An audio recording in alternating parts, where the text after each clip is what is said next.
Go Figure TV. Revolutionary salute. Revolutionary salute. Like, share, subscribe.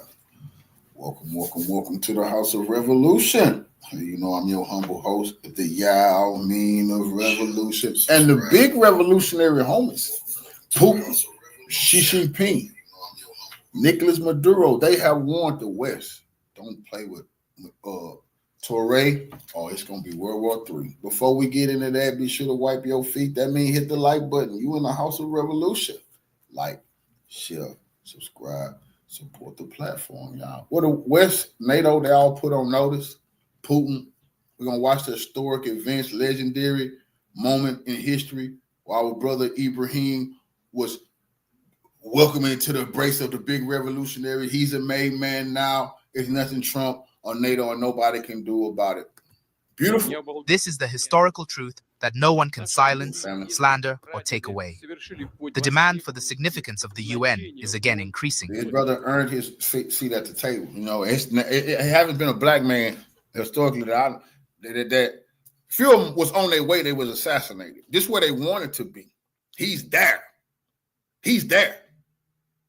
We are living in a time where we get to see it ourselves now. It's been a long time. I've been looking up to Putin now, Putin and Xi Jinping. Now we can look up to Ibrahim and Putin. That's what Putin wants. He don't want young black boys around the world that aspire to be like him.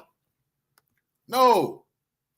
Here's a young man that the youth now can aspire to be like, because he's a world leader, not just some African leader. That's what the rest of those local jokers try to treat out, but they're just some African leaders. Not anymore.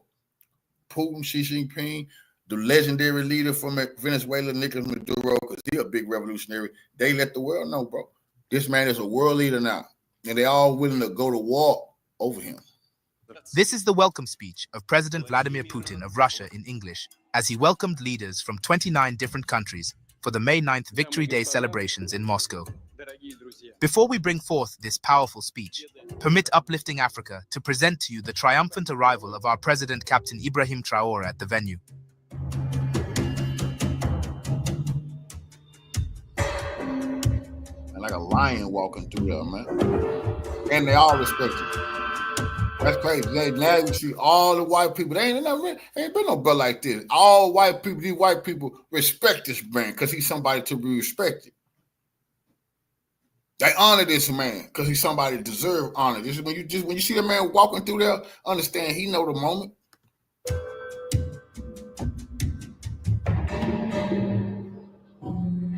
Shoot, they love this man, bro. The West want him dead. They respect you because they know you for your people. When NATO and everybody wants you dead and they steady trying to assassinate you, Putin can understand that life.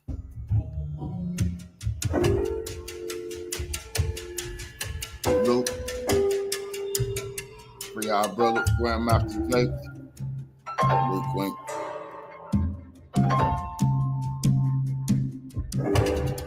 Yeah, it's no going back. Ain't no putting this genie back in the bottle.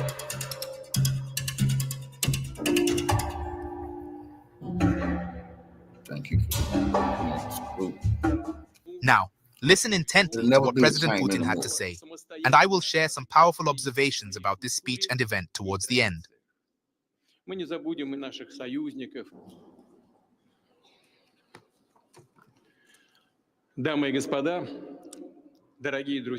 Ladies and gentlemen, dear friends, first of all, I cordially welcome and thank you, our reliable friends and partners. You have come to Moscow to share with us the joy of Victory Day over Nazism, to honor the memory of the heroes who saved humanity. May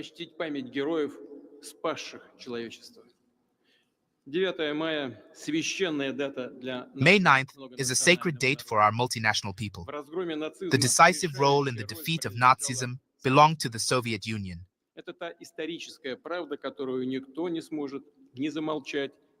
This is the historical truth that no one can silence, slander, or take away. Our fathers, grandfathers, and great-grandfathers performed a feat, the greatness of which will never fade.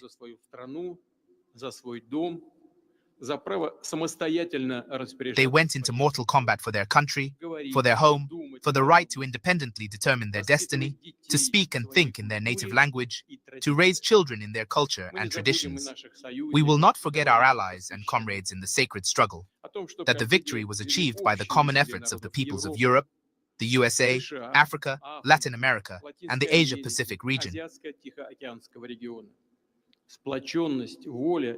The cohesion, will, and courage of the soldiers and officers of the anti-Hitler coalition, resistance fighters, and participants in national liberation movements, partisans, and underground fighters.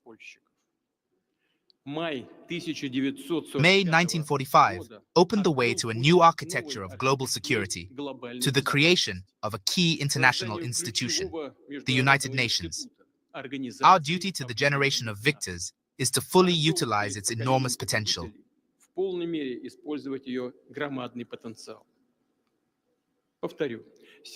I repeat, today, when a more just world order is being established, the demand for the significance of the UN is again increasing. It is important to continue strengthening its central coordinating role in world affairs to ensure strict adherence to the fundamental norms and principles of international law enshrined in the UN Charter in their entirety, totality, and interrelationship.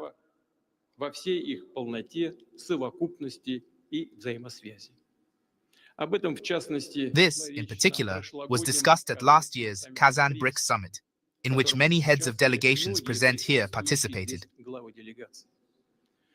The 80th anniversary of Victory Day has gathered in Moscow leaders of various sovereign states, representing distinctive models of political, economic, and social development, different religions, worldviews, civilizations, and cultures. And such diversity does not... Putin can't trust Modi, the Prime Minister of India. He's not there. I don't give a shit about you at war with Pakistan. Who give a fuck? It's a global revolution going on. You got to go stand beside Putin right now and show love, then fly back home. See? Can't trust India, though. They jealous of China. That's a big problem that Putin got to keep his eye on. And they just don't want to fall out with Britain and America. So, this is a sign they ready. India gonna have to get kicked out of BRICS. They don't need them. They got Indonesia and shit now, so he can keep it BRICS. Does not divide, but, on the contrary, enriches us, makes us stronger, because our relations and joint work are based on common values and aspirations. We stand for justice and equality, for the affirmation of the high ideals of friendship and good neighborliness, for harmony and mutual respect, for taking into account the opinions and interests of everyone, for equal and indivisible security for all, and we call on the entire world community to solidarity in solving the pressing problems of our time, to common responsibility for future generations. I am confident that only such approaches will ensure long-term peace, prosperity, and equal opportunities for all the peoples of the earth. Russia is ready for such constructive, joint work. Dear friends, allow me to propose a toast to the generation of victors, to the great victory, to peace and prosperity, to you, to our friends.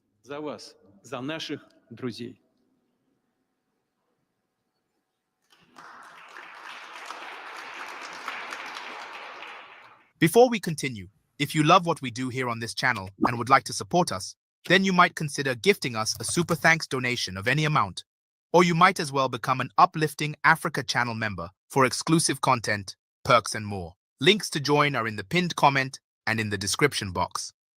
Now, here's my take. When African leaders shake hands with Western presidents, it often feels like a photo op with a boss. But when they stand beside Russia's president, it's a handshake between equals. That contrast couldn't have been clearer than during the May 9th victory. President of Zimbabwe, so that's a lot of respect. See, that's a revolutionary nation. R.I.P. to Mugabe.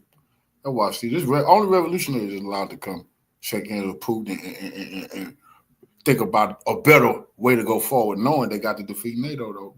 That's on the right. That's coming. Victory Day celebrations in Moscow, where President Vladimir Putin welcomed world leaders, not as subordinates. But I think this is the president of Cameroon. It might be Cameroon, might be right. This brother right here. And it seemed like Putin had a real embrace for him. Putin know this brother OG, he ready to do the right thing too. But as partners. Among them stood Captain Ibrahim Traor'e of Burkina Faso, a symbol of Africa's rising assertiveness and a reminder that genuine respect still exists on the global stage. In his speech, Putin didn't lecture, dictate, or grandstand.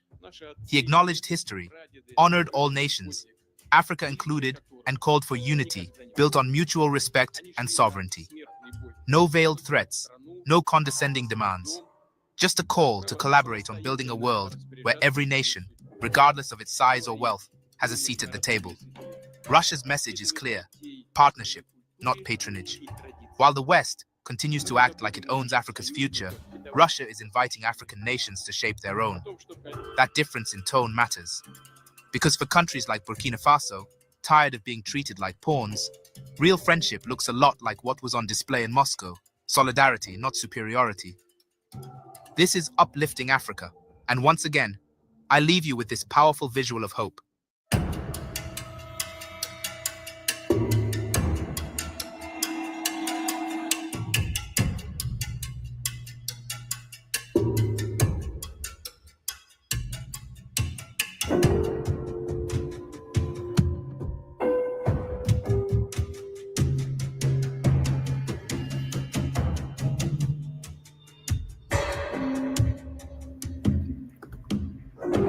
Zelensky said he might blow this place up, you know. Zelensky tried to threaten these people not to come. He just nobody.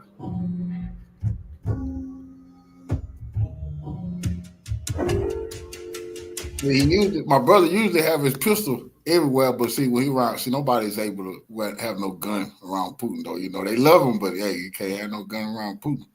You know, everywhere else, when he went back to the Burkina Faso embassy, he was allowed to have his gun. He was allowed to have his gun and things, you know.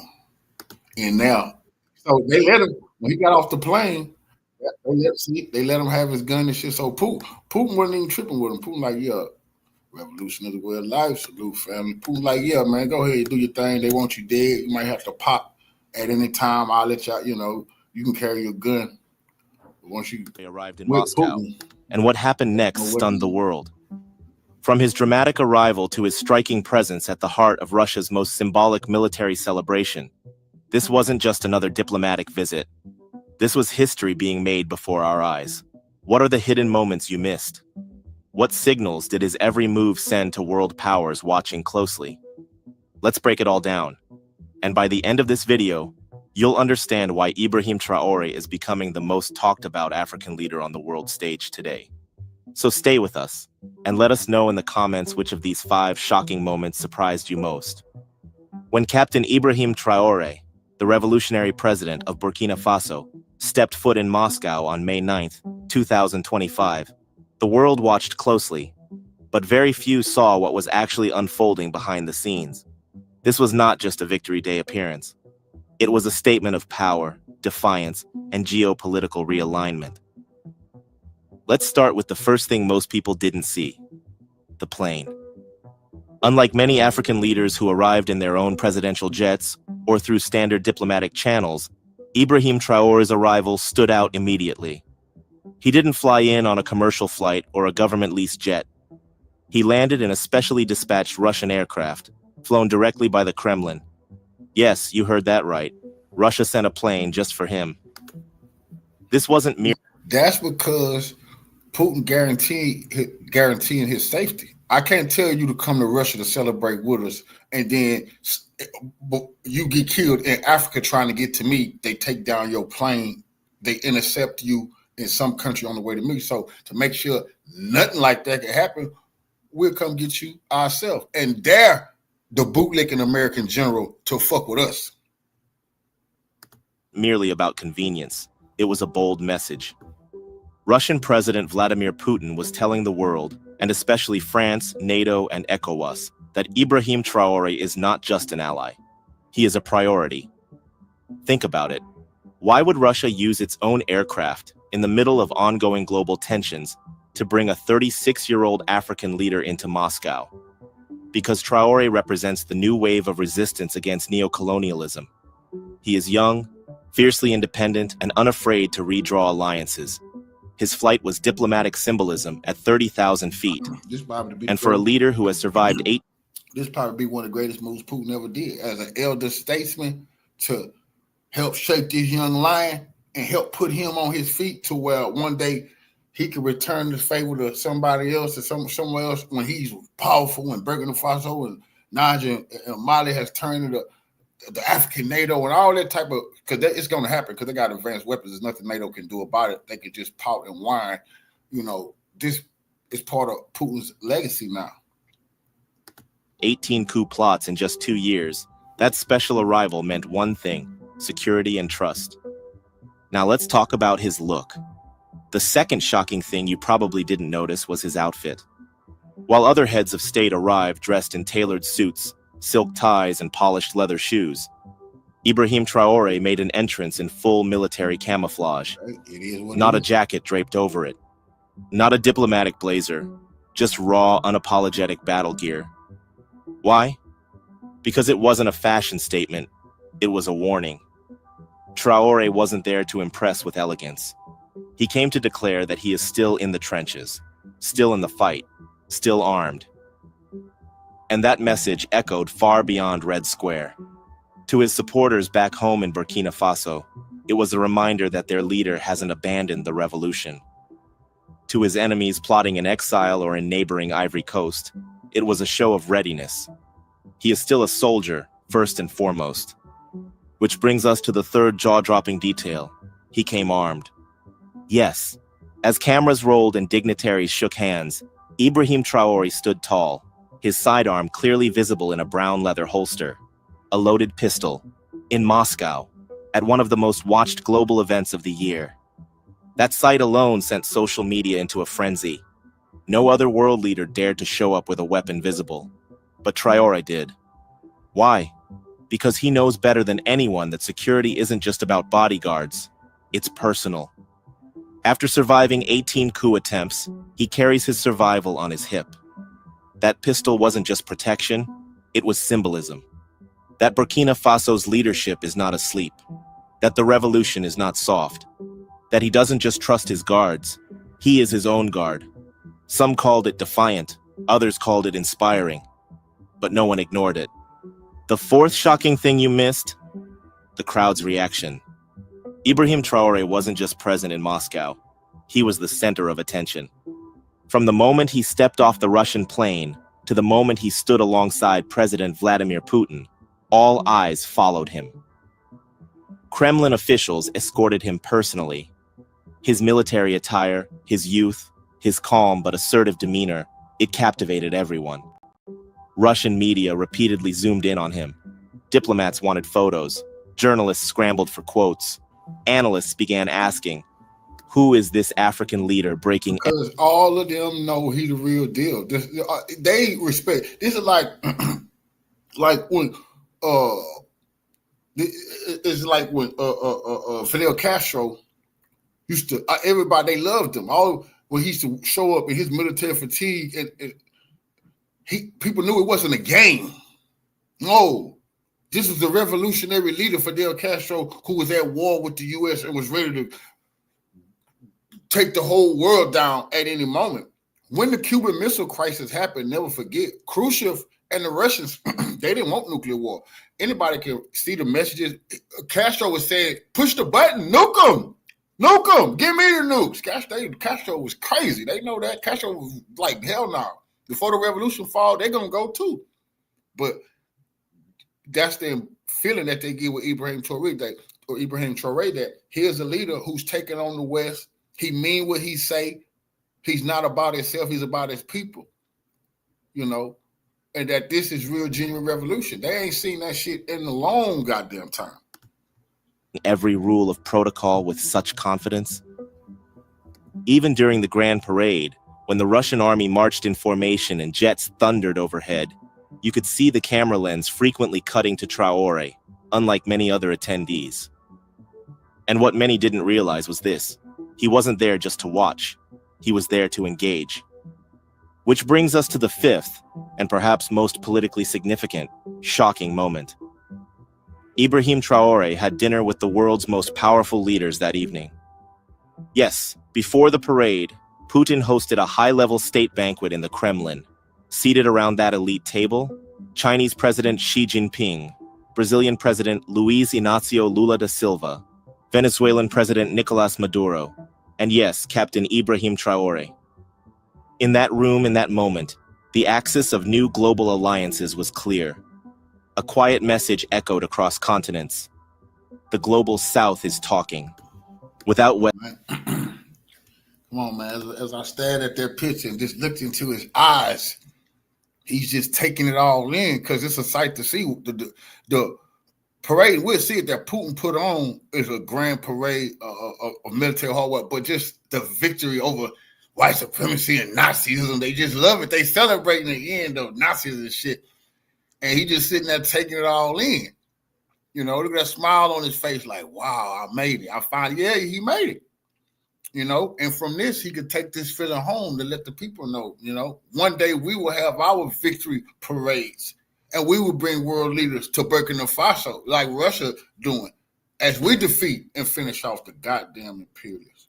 That's what's on his motherfucking mind, what he's going to take back home to his people. Western permission. African stories go global. Help us in pushing the message forward as we continue to inspire, educate, and empower. Subscribe now, like, and share our videos. And don't forget to hit that notification bell for our next videos. Now let's continue. Traor'e was not just shaking hands. He was networking. He shared light moments with President Umaro Sissoco Embalo of Guinea-Bissau, another African leader who just expelled ECOWAS troops and is tilting towards sovereignty. He spoke with Mnangagwa of Zimbabwe, El Sisi of Egypt, and the legendary Teodoro Obiang Nguema Mbasogo of Equatorial Guinea. The generational gap between Traor'e and Obiang is over 50 years, but here they were, equals at the table. One, Africa's youngest revolutionary. The other, Africa's longest-serving ruler. And Traor'e was not just in the room, he was holding his own. Now let's zoom out. What does all of this mean? First, Traor'e's visit to Moscow tells the world that Burkina Faso is no longer on the geopolitical margins. It's central, it's vocal, it's proud. Under his leadership, the country has rejected French domination, expelled Western troops, and embraced a doctrine of self-reliance. Russia's Victory Day parade became an unlikely but powerful platform for Traor'e to show the world that Africa is rising, and not under anyone's shadow. Second, the visit confirms Russia's commitment to the Sahel. The deployment of Russian commandos to protect Traor'e after previous coup plots wasn't just a favor, it was an investment. Russia sees Traor'e as a long-term partner, one who is helping reshape the balance of power in West Africa. His inclusion at the dinner table, his Russian plane arrival, and his bilateral talks with Putin all underscore that the relationship goes beyond photo ops. This is strategy. This is realignment.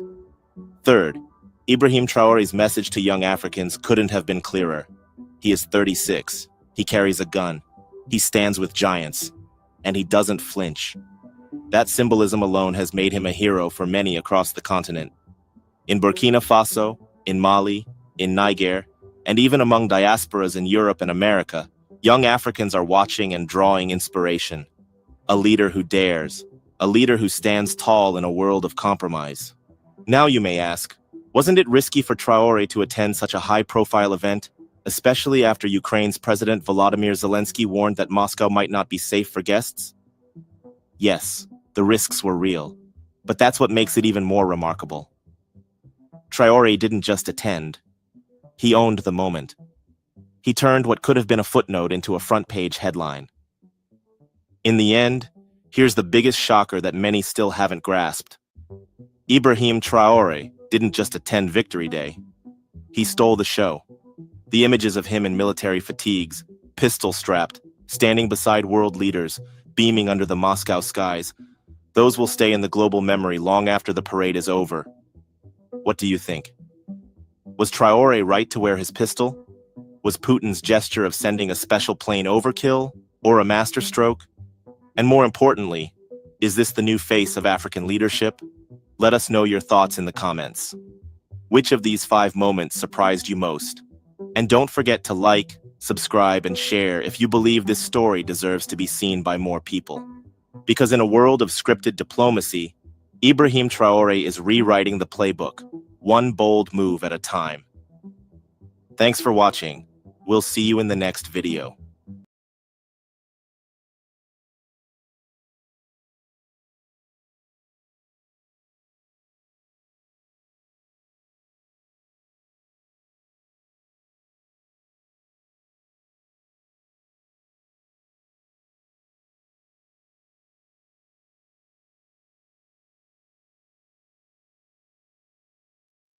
Terminate him. They attempted to terminate him. They attempted, but were unable, to put out Burkina Faso's light and hope. The beacon of defiance, Ibrahim Traor'e, continues to stand, unfazed and unbroken in the face of overwhelming odds. President Traor'e is not passively waiting for the next attack to occur in the wake of the attempted coup. He has taken determined, unrelenting action to ensure not only his own survival, but also his country's future. There have already been 2 significant choices made. First, by strengthening defenses like never before, he has improved Burkina Faso's internal security. However, the second, it's much bolder. He has looked to Russia, a nation with a strong and defiant past, to support him in his battle against the covert forces responsible for the coup. What precisely is Russia providing, one wonders? Having Russia as a partner could be the difference while facing such powerful adversaries.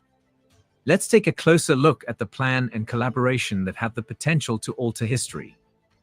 Ibrahim Traor'e's government has been on high alert ever since the coup was only barely avoided, putting forth endless effort to make the president and the country more secure. However, Russian President Vladimir Putin was the one to offer his assistance as word leaked out of yet another coup attempt. This should come as no surprise to those who are listening. Due to their common goals of independence and sovereignty, Russia and Burkina Faso have been close allies for a long time. The international community was rocked by Traor'e's own declaration in 2023 that Russia was a more trustworthy partner than France. Russia's relationship with Burkina Faso is one of mutual respect and benefit, in contrast to France, whose intentions have frequently been tainted by self-interest. The true tale, however, is in the past. A history characterized by Burkina Faso's exploitative relationship with France. France was regarded as the main defense partner for many years, purportedly helping to combat insecurity and providing military training to the Burkinabés. However, France's involvement in Burkina Faso caused more harm than good under the leadership of dishonest civilian leaders like Blaise Compaoré. France's engagement harmed the military rather than strengthened it. The Burkinabe army disintegrated under the oppressive influence of France as instability grew. Recently, President Macron asserted that France was responsible for the construction of the troops in the Sahel. However, what is the reality? Much darker. President Traor'e, who is well versed in the military, has revealed the harsh realities of the Burkinabe military. What started out as a partnership turned into a disastrous agreement that put Burkina Faso at risk. The colonial past and an agreement made after Burkina Faso attained independence are the origins of this conflict. In this deal, Burkina Faso gave over its military sovereignty to France. Under the terms of the deal, France was allowed to send its instructors to train the Burkinabe military under the pretense of aid. It appeared to be a positive step on paper. In actuality, however, it was a death sentence for the military sovereignty of the nation. The Burkinabe military's predicament worsened under the so-called French military advisors. These foreign advisors managed the army's capacity to completely collapse rather than bolster the force. Due to their antiquated weapons, the Burkinabe soldiers frequently had to rely on weapons that were acquired from their neighbors. Consider that. Why didn't these French consultants encourage the government to purchase cutting-edge, potent military hardware if they genuinely wanted what was best for Burkina Faso? Why didn't they ensure that the country could defend itself properly? What if the government declined? One may ask. Let us take you by surprise. In addition to failing to increase the military's power, these same advisors deliberately blocked Burkina Faso from acquiring the necessary munitions.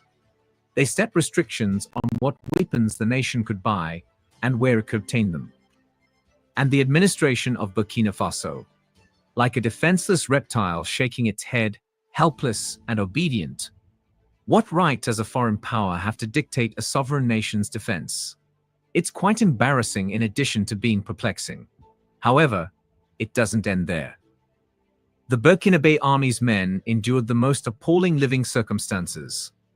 They were without adequate food, good military equipment, or even a good place to live. Their salary? Scarce, just enough to get by. Is it any wonder that Traor'e found a demoralized and broken army when he came to power? Soldiers who lack enthusiasm for their country and the resolve to battle. How could they possibly have a chance under those conditions? A small number of soldiers were occasionally dispatched to France for training. At first glance, it appeared to be a sincere attempt to strengthen and enhance the Burkinabe military. However, what is the reality? And it was much darker. These men were being trained as French spies in addition to current fighting techniques. Instead of being devoted to their own nation, they were raised to be loyal to France. Many of the people responsible for the havoc that is currently occurring in Burkina Faso received their training in France, if you pay close attention to it. The plan included all of this.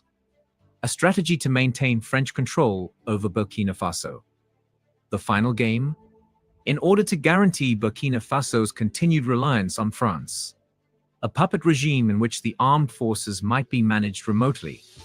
Thousands of innocent men, women, and children died needlessly as a result of France's tolerance of insecurity during this time.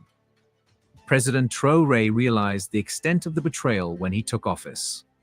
Without hesitation, he severed the ties that had long held Burkina Faso together by terminating the colonial accord and expelling the French military. After being released from Western control, Traor'e looked for fresh partners that had no hidden agendas.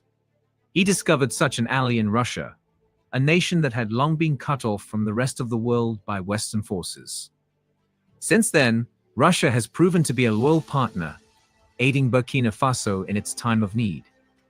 Naturally, others would counter that Russia is merely attempting to expand its influence in the Sahel by displacing the West. Is that the whole picture, though? Or is it a collaboration based on a mutual resolve to oppose foreign authority and necessity? Yes, that may be true. But there are significant issues these opponents generally overlook. First off, Russia has no colonial history with Burkina Faso or any other African nation, in contrast to France. This difference is not insignificant. Russia lacks the colonial mentality of France, which still views Burkina Faso as its backyard and takes advantage of its inexpensive resources. The world has evolved. Because of globalization, no country can exist in isolation. For nations to prosper, they must cooperate. However, as we have seen with Africa and the West, the true problem occurs when alliances are unbalanced. Russia's relationship with Burkina Faso is based on mutual advantages rather than exploitation because it does not carry the burdens of colonialism. The toxic relationship between France and Burkina Faso, which has always been based on dominance and control, master and slave, stands in stark contrast to this. The main distinction that makes the collaboration with Russia more equitable and sustainable is that both sides have equal position in it. The second important aspect is that Russia is not in dire need of Africa's resources, like France is. Russia has abundant natural resources of its own, especially oil. Actually, despite the severe sanctions imposed by the West, Russia has long been one of Europe's leading suppliers of gas and oil. The fact that Europe still relies on Russian energy demonstrates how resilient Russia's resource-based economy is. Conversely, France lacks substantial resources of its own. The loot of France's previous colonies was the foundation of its wealth. Once more, The foundation of Russia's alliance with African countries is mutual benefit. This is seen in the expanding accords based on genuine, shared interests between Russia and the AES nations. We never heard a word about France assisting Niger in developing its nuclear power for years, while France kept control of the country. Instead, France powered its homes, businesses, and economy by using the uranium from Niger to power its own nuclear power reactors. Add your voice to the total liberation of Africa by leaving a comment in the comments section below. Do not forget to like and subscribe for more informative videos like this one. Let's proceed. Niger remained in the background the entire time. However, a noteworthy event has occurred following the expulsion of France. A historic agreement to produce Niger's own nuclear power was just inked between Russia and Niger. This is where it becomes even more fascinating. Not only is Russia supporting Niger in strengthening its nuclear capabilities, but it's also instructing Niger's scientists and engineers on the difficult technicalities of nuclear power. This is what a real relationship is all about: sharing knowledge and benefiting each other. Furthermore, it doesn't end there. Motivated by Niger's audacious action, Burkina Faso and Mali have already inked comparable agreements. This is but one illustration of the numerous agreements that Russia has with these countries, all of which are intended to be advantageous to both parties. When we look at their policies, the differences between France's and Russia's approaches become even more pronounced. Russia follows a non-interference policy, in contrast to France. For a long time, the US, France, and other Western nations have thought they know what's best for everyone else. They continuously promote democracy while denouncing countries like China for their communist regime, claiming that their policies and beliefs are better. However, this is the fact. Today, no nation practices true democracy. For instance, democracy has existed only as a farce in Africa. The majority of African countries essentially operate as totalitarians, stifling dissent and manipulating elections. Therefore, it sounds hollow when the West promotes its democratic values. Russia has never imposed this system on these countries, and it is ineffective for Africa. The West's persistent meddling in African politics, culture, and economies has been motivated by their superiority complex. The transactional nature of the African-Western relationship is predicated on requirements that African nations must fulfill in order to obtain aid. Consider loans.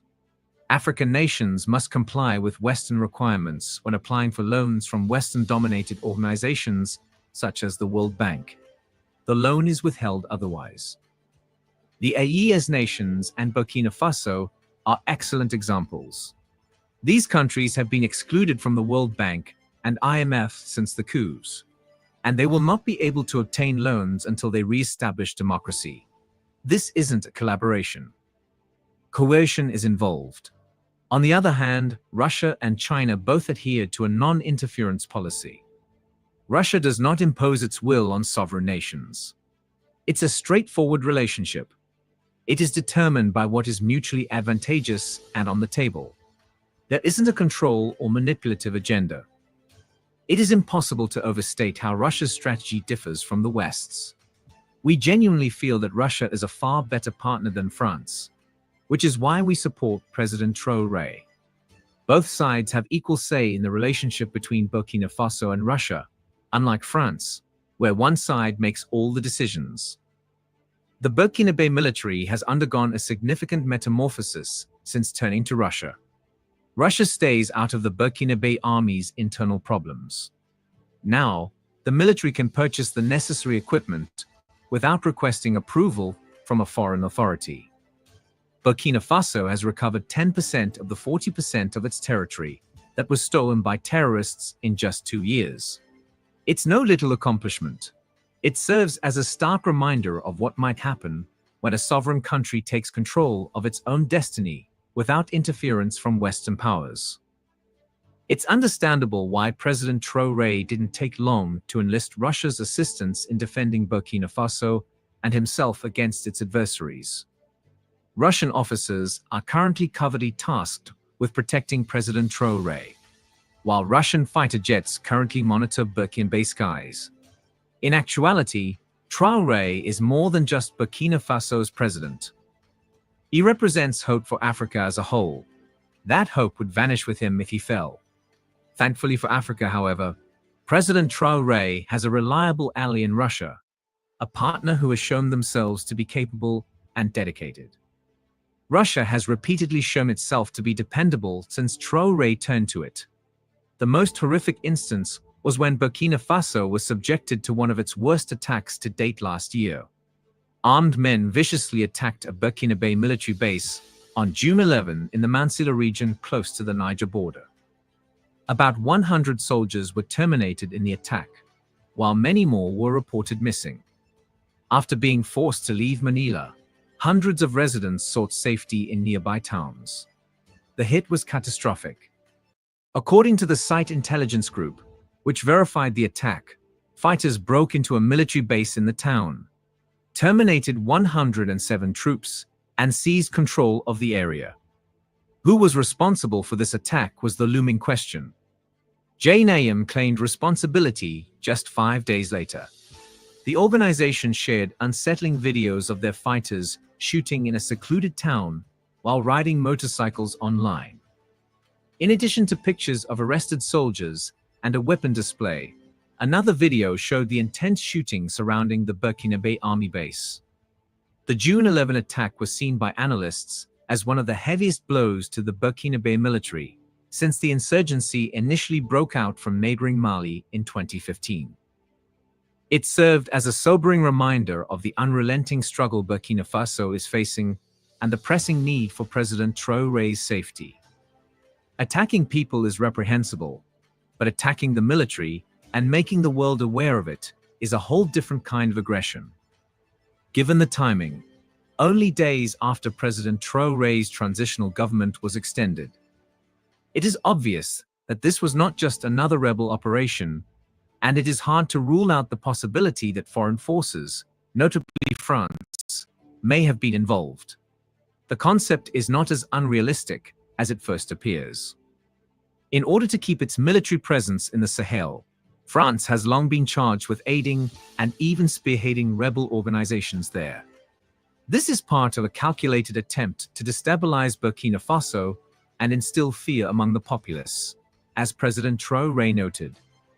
By assaulting the military, France sought to undermine Traor'e's authority and the support he enjoys from the Burkina Faso people by creating a narrative that the Burkina Faso army was unable to defend the country and that foreign soldiers were required. But something much more concerning occurred the very next day, while the country was still in shock from this crushing blow.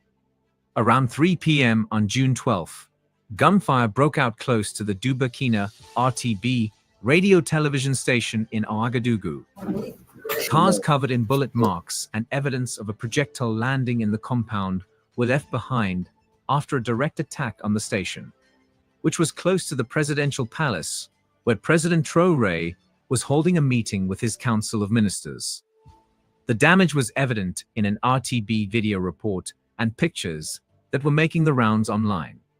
Even though the attack only caused 2 minor injuries, which the Presidential Health Service promptly treated, the message was clear. The RTB attack was not merely a building strike, rather, it targeted the foundation of the nation's stability and government. It is obvious that outside forces tried and failed to remove President Traor'e. However, we must concentrate on the aftermath. Russia promised to maintain its steadfast support for Traor'e and Burkina Faso in the wake of this attack. Sergei Lavrov, the Russian foreign minister, publicly reaffirmed this pledge. Lavrov clarified at a Moscow press conference that Russian instructors have been working in Burkina Faso for a while and would continue to grow in number. Burkina Faso's military and law enforcement agencies have already benefited greatly from Russian training. Additionally, Russia will keep providing military hardware to support Burkina Faso defense forces and help them defeat the militants wreaking havoc on the nation. Lavrov also conveyed Russia's appreciation for Burkina Faso's neutral position on the Ukrainian conflict. but his closing remarks were the most impactful. Russia is prepared to back Burkina Faso in its struggle to avoid neo-colonial rule. These words make it quite evident. Russia is determined to support Traorè's defense against the foreign powers who aim to overthrow him, as well as against the insurgents. Russia quickly fulfilled its promise in the wake of the June 11th attack and the emergence of rumors of a possible revolt inside the Burkinabe army. 2 rotations of aircraft carrying Russian instructors landed in Burkina Faso, according to an unnamed African diplomatic source. The source claimed that these jets originated from neighboring Mali, which shares close relations with Russia with Burkina Faso. The arrival of these instructors, a designation currently associated with former combatants from Russia's Wagner mercenary group, who have reorganized into a new organization called the Africa Corps, was confirmed by another independent source. Russia's response is not merely symbolic, rather, it is a calculated action that demonstrates their support for President Traorè's administration and Burkina Faso's sovereignty. These Russian educators have a much more important role to play in Burkina Faso than just providing military training. They are also there to defend President Ibrahim Traor'e against the numerous people who want to see him overthrown. It is in Russia's best interest to keep Traor'e in office. At a time when the West has imposed sanctions and attempted to isolate Russia on the international scene, he has been a staunch supporter of Russia. Burkina Faso's stability and Traorè's leadership are vital to Russia, and both sides will undoubtedly continue to cooperate to prevent chaos in Burkina Faso and to enable Traor'e to continue to lead his people with honesty and determination. However, Traor'e is not depending solely on Russia to keep him safe. President Traor'e has taken decisive steps to improve Burkina Faso's internal security, as we stated at the beginning. Restructuring the elite presidential guard, which was in charge of his personal security, was one of his first actions. This was not a straightforward reorganization. Each member was closely examined by Traor'e, who eliminated those who cast doubt on their devotion and substituted them with people who had a track record of fidelity. Even people with spotless histories, though, weren't always trusted. From their educational background and familial relationships to their political affiliations and global connections, every candidate was the subject of a thorough examination. Induction into the Guard was restricted to individuals who successfully completed this rigorous screening process. The outcome? Unwavering followers in whom Traor'e has complete faith for their devotion to both him and the country he serves, now make up the Presidential Guard. President Traor'e has strengthened his defenses with these actions and Russia's support. He now confronts his adversaries with a more powerful military, as well as a devoted, watchful guard. For the time being, it appears that the forces working against him will have a harder time succeeding. How do you feel about these developments? Tell us what you think in the comments section.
I welcome you to the Kremlin at the ceremonial reception dedicated to the 80th anniversary of the Great Victory.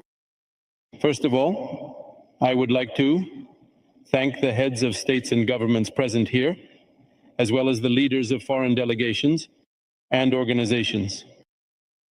We highly appreciate your decision to visit Moscow on May 9th and share with our people the joy of this sacred, infinitely dear holiday to us. The significance of the event that Victory Day marks is invaluable for the fate of the world. But for Russia and the countries of the Commonwealth of Independent States, it is a part of the history of practically every one of our families. And such a direct blood connection determines the special, one might say, reverent attitude towards this holiday. We and in Russia remember how we were helped with equipment, food supplies. We bow down to this great generation. Wherever they are now, no matter what language they speak, they are always our own and dear to us. We are one big family of victors. We know how vitally necessary the solidarity and support were for the fighting people of the Soviet Union, the support of allies, friends, comrades in arms. We will forever retain our gratitude to all our friends and comrades. Time increasingly distances us from the events of the Second World War, but this only heightens our responsibility to preserve the values established by the Great Victory, to pass on to future generations the truth about how and for what it was won. We are convinced that the unity of people around the ideals of peace, freedom, and justice has limitless power. Our conviction in this only grows stronger. Once again, I congratulate you on Victory Day. I propose a toast to the celebrated generation of victors, to the triumph of truth and justice, to the prosperity of our countries and peoples. Thank you.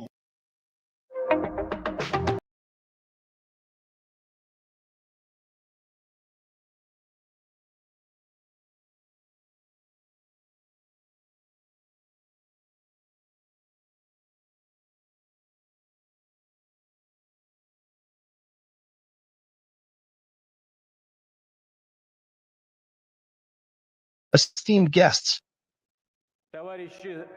comrade soldiers and sailors, sergeants and petty officers, warrant officers and ensigns, comrade officers, generals and admirals,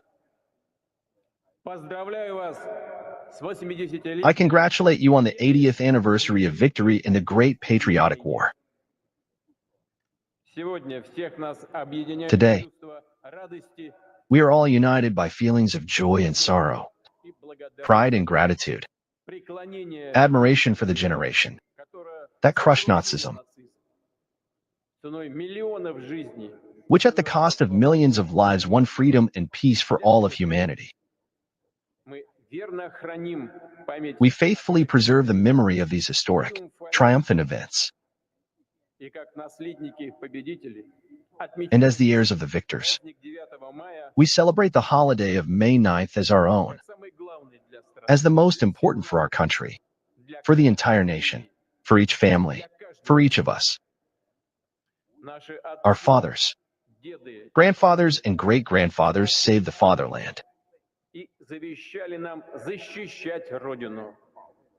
And they bequeath to us to defend the motherland, to be united, to firmly defend our national interests, our 1,000-year history, culture, traditional values, everything that is dear to us, that is sacred to us. We remember the lessons of the World War II, and we will never agree with the distortion of its events, with attempts to justify the executioners and slander the true victors.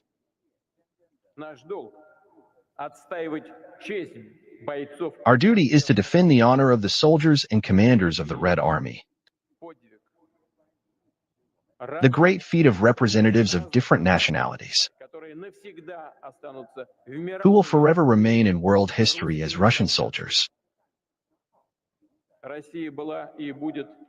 Russia has been and will be an indestructible barrier to Nazism, Russophobia, anti-Semitism. Russia will fight the atrocities committed by the champions of these aggressive, destructive ideas. Truth and justice are on our side. The entire country, society, people support the participants of the special military operation. We are proud of their courage and determination, that strength of spirit, that has always brought us only victory.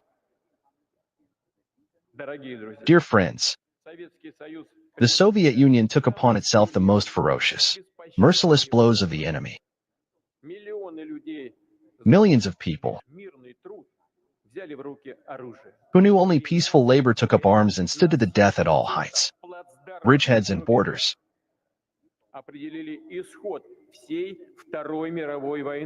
They determined the outcome of the entire World War II with unconditional victories in the largest battles near Moscow and Stalingrad, on the Kursk Bulge and the Dnieper. The courage of the defenders of Belarus, who were the first to meet the enemy. The steadfastness of the participants in the defense of the Brest Fortress and Mogilev, Odessa and Sevastopol, Murmansk, Tula, Smolensk. The heroism of the residents of besieged Leningrad. The courage of all those who fought at the front, in partisan detachments and underground. The valor of those who evacuated the country's factories under enemy fire, who worked in the rear, sparing no effort. The Nazis' plans to seize the Soviet Union were shattered by the truly iron unity of our country. The heroism of the people was massive. All the republics bore the common, heavy burden of war. The contribution of the inhabitants of Central Asia and Transcaucasia was enormous.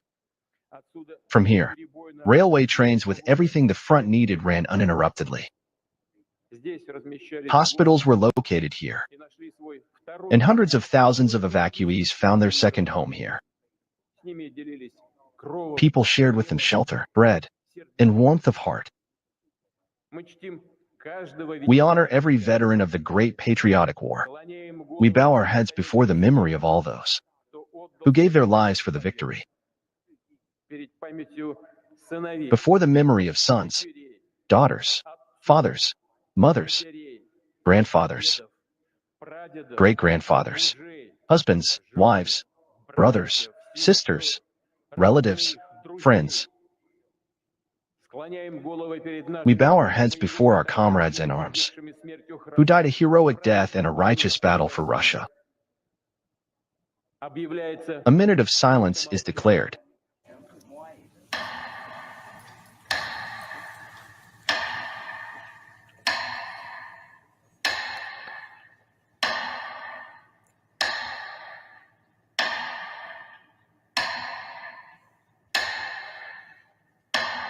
All right. The Nazis in the West is mad. NATO is pissed. What they gonna do about it? Nothing.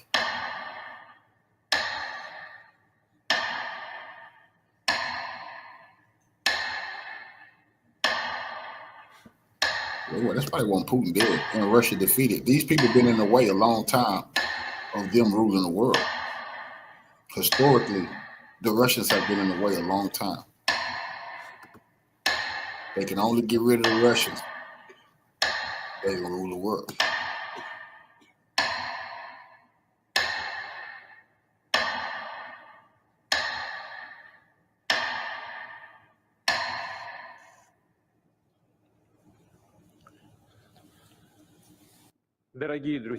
Dear friends,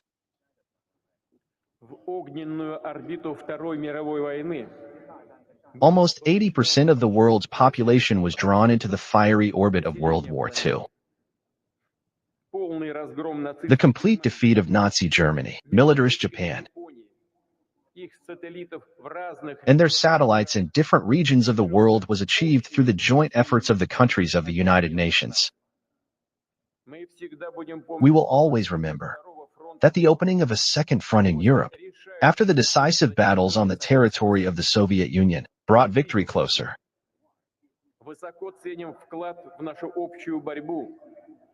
We highly value the contribution to our common struggle of soldiers of the Allied armies, participants in the resistance, the courageous people of China, and all those who fought for a peaceful future. Dear friends, we will continue to look up to veterans, their sincere love for their homeland, their determination to defend their homeland, the values of humanism and justice. We will give these traditions, this great heritage, the most important thing in our hearts, and we will pass it on to future generations.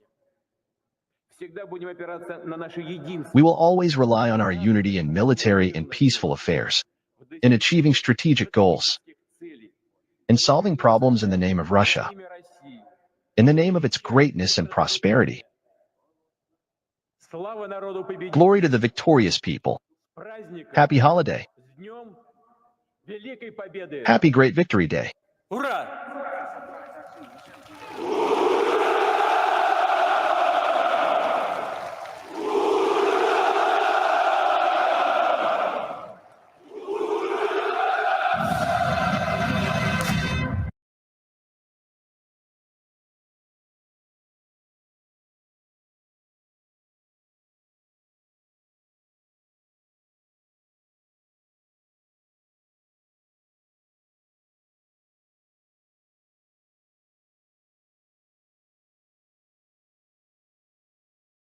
Galloway, veteran British MP. Mr. Galloway, you're just getting suited up there. I'm sure you can hear us. It's Saskia and Newton here from the other side of the river. You've been watching it all in Red Square, sir. How did you find it? Overwhelming, emotional, powerful, impressive, everything. I shed a tear, let me say that. It was an existential moment, the Second World War. To be or not to be was the question, and it was answered in the affirmative by the Red Army, by the USSR, more than by anybody else, indeed more than by everybody else put together. And that was represented here on Red Square. And it's just such a shame that the Great Wartime Alliance was not here present on the square. No President of the United States, no Prime Minister of the United Kingdom, that it was left to me, I think, the only political representative in Britain who was here. But I was representing the views and feelings of millions of people. You shouldn't confuse the poisonous words of EU leaders and the British Prime Minister for the countries that they represent all over Europe and certainly all over the United Kingdom. millions of people recognize and cherish and salute the role of the Russian people and the people of the Soviet Union in the Second World War. If not for them, we'd be speaking, you and I, in German, except we would not be, because we'd be in a concentration camp somewhere. George, I also want to ask you, sort of on a more, I suppose you could say, emotional level. This is obviously a world of tumult. It's a world of huge change. Values are changing. And I think people feel a bit lost. Do events like this help ground nations? I really feel that. I felt the patriotism from foreigners, from me, from others, people who love Russia, who are not even Russia, but who recognize the significance of this country. The land of Tchaikovsky, the land of Pushkin, the land of Dostoevsky, the land of the Bolshoi, the land of the T-34 of the Soviet Red Army. This is a magnificent world historic country. And the more they try to freeze Russia out of the world, the taller Russia stands, and in the eyes and in the minds of free people everywhere. I mean, why was Captain Ibrahim Traor'e here today? He represents the hope of all Africa. All Africans are now looking to the captain. He is the iconic African leader. He was here. The leader of China was here. The leaders of the free countries of the earth who wish sovereignty for their own people are here, because Russia represents national sovereignty and ideas of faith, of God, of family, of country. These ideas are largely lost in the Western world amongst the political class and their media orchestra, but they still exist here. And this is the new Rome for me.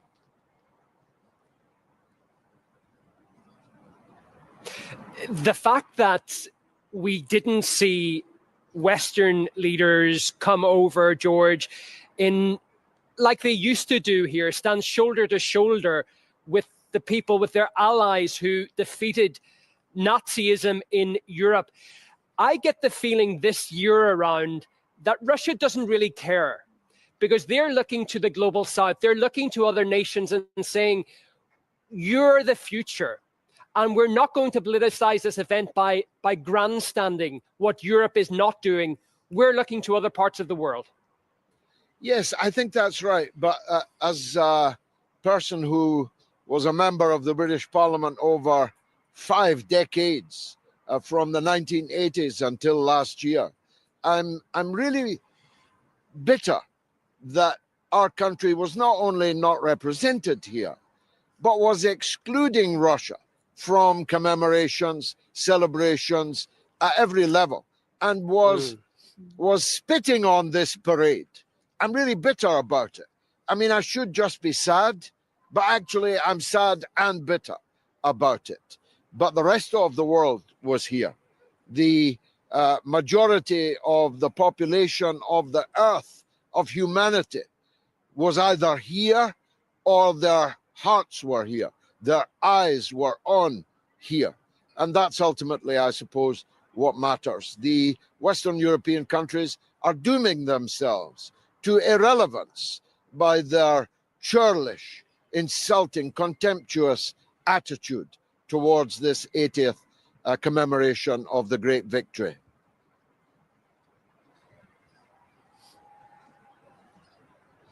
Well, George Galloway, veteran British MP, politician, of course, giving us his thoughts. One of the few, of course, who get the invitation to stand on those historic cobblestones for that hour and a bit and see this year what feels like history really in the making, but of course what is a giant tribute to history itself. Thank you, George. As always, we appreciate you joining us.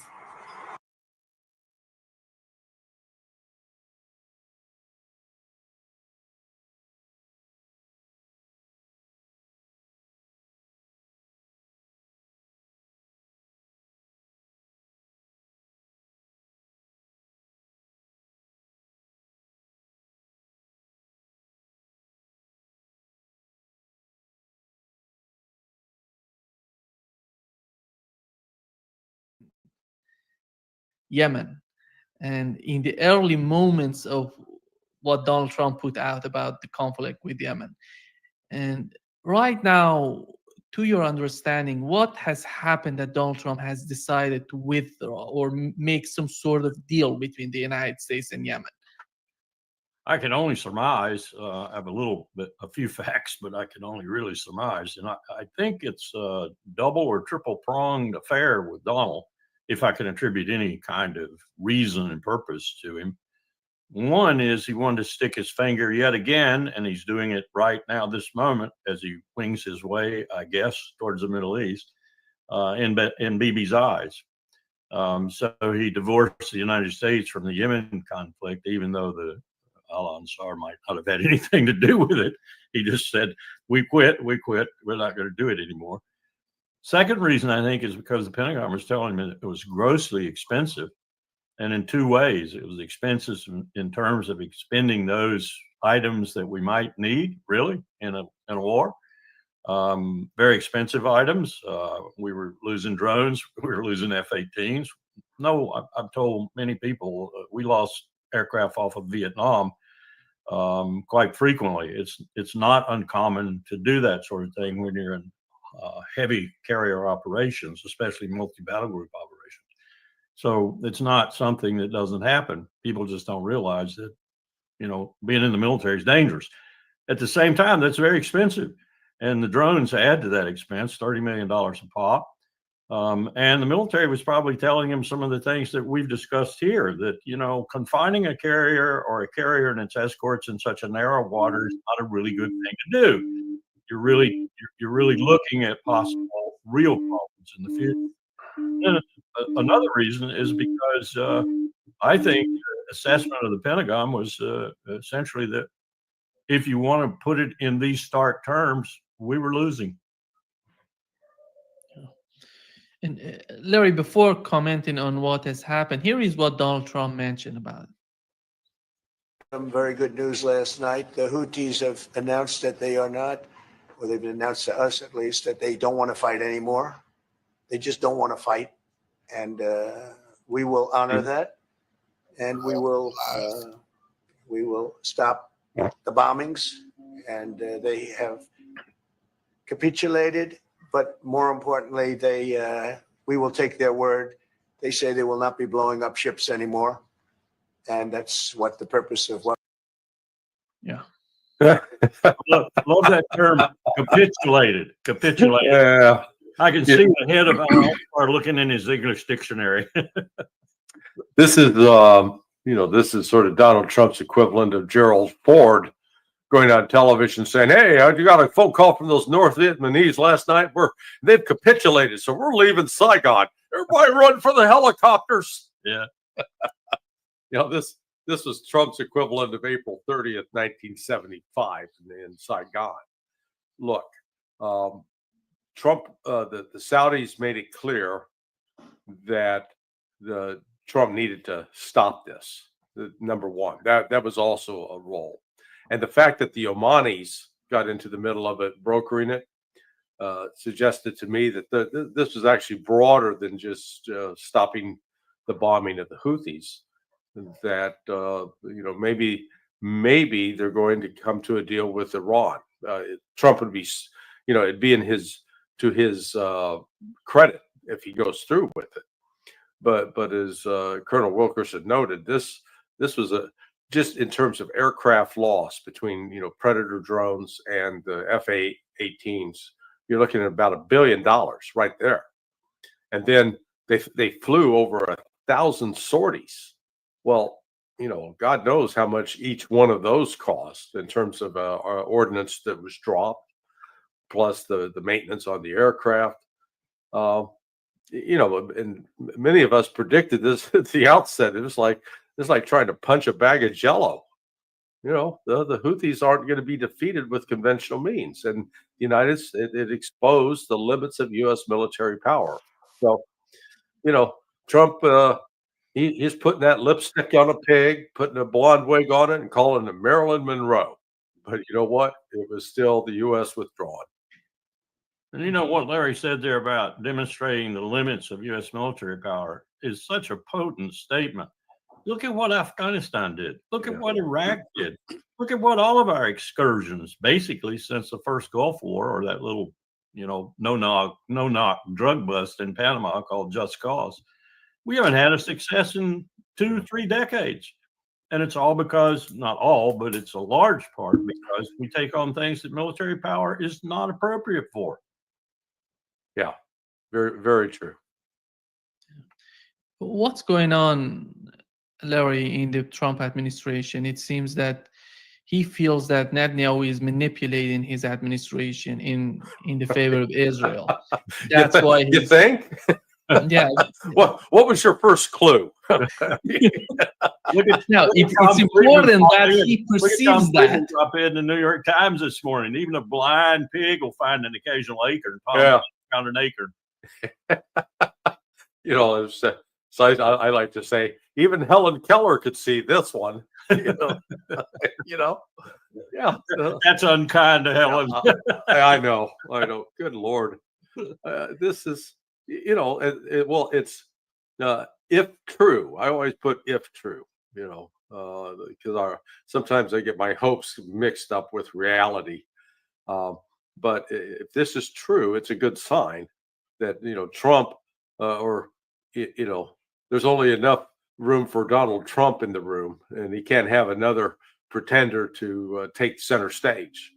And so, I hope the BB has overstepped, and that Trump has finally said, "Look, we're not going to tie ourselves to him." This, it goes along with the explanation that was given for getting rid of Mike Waltz.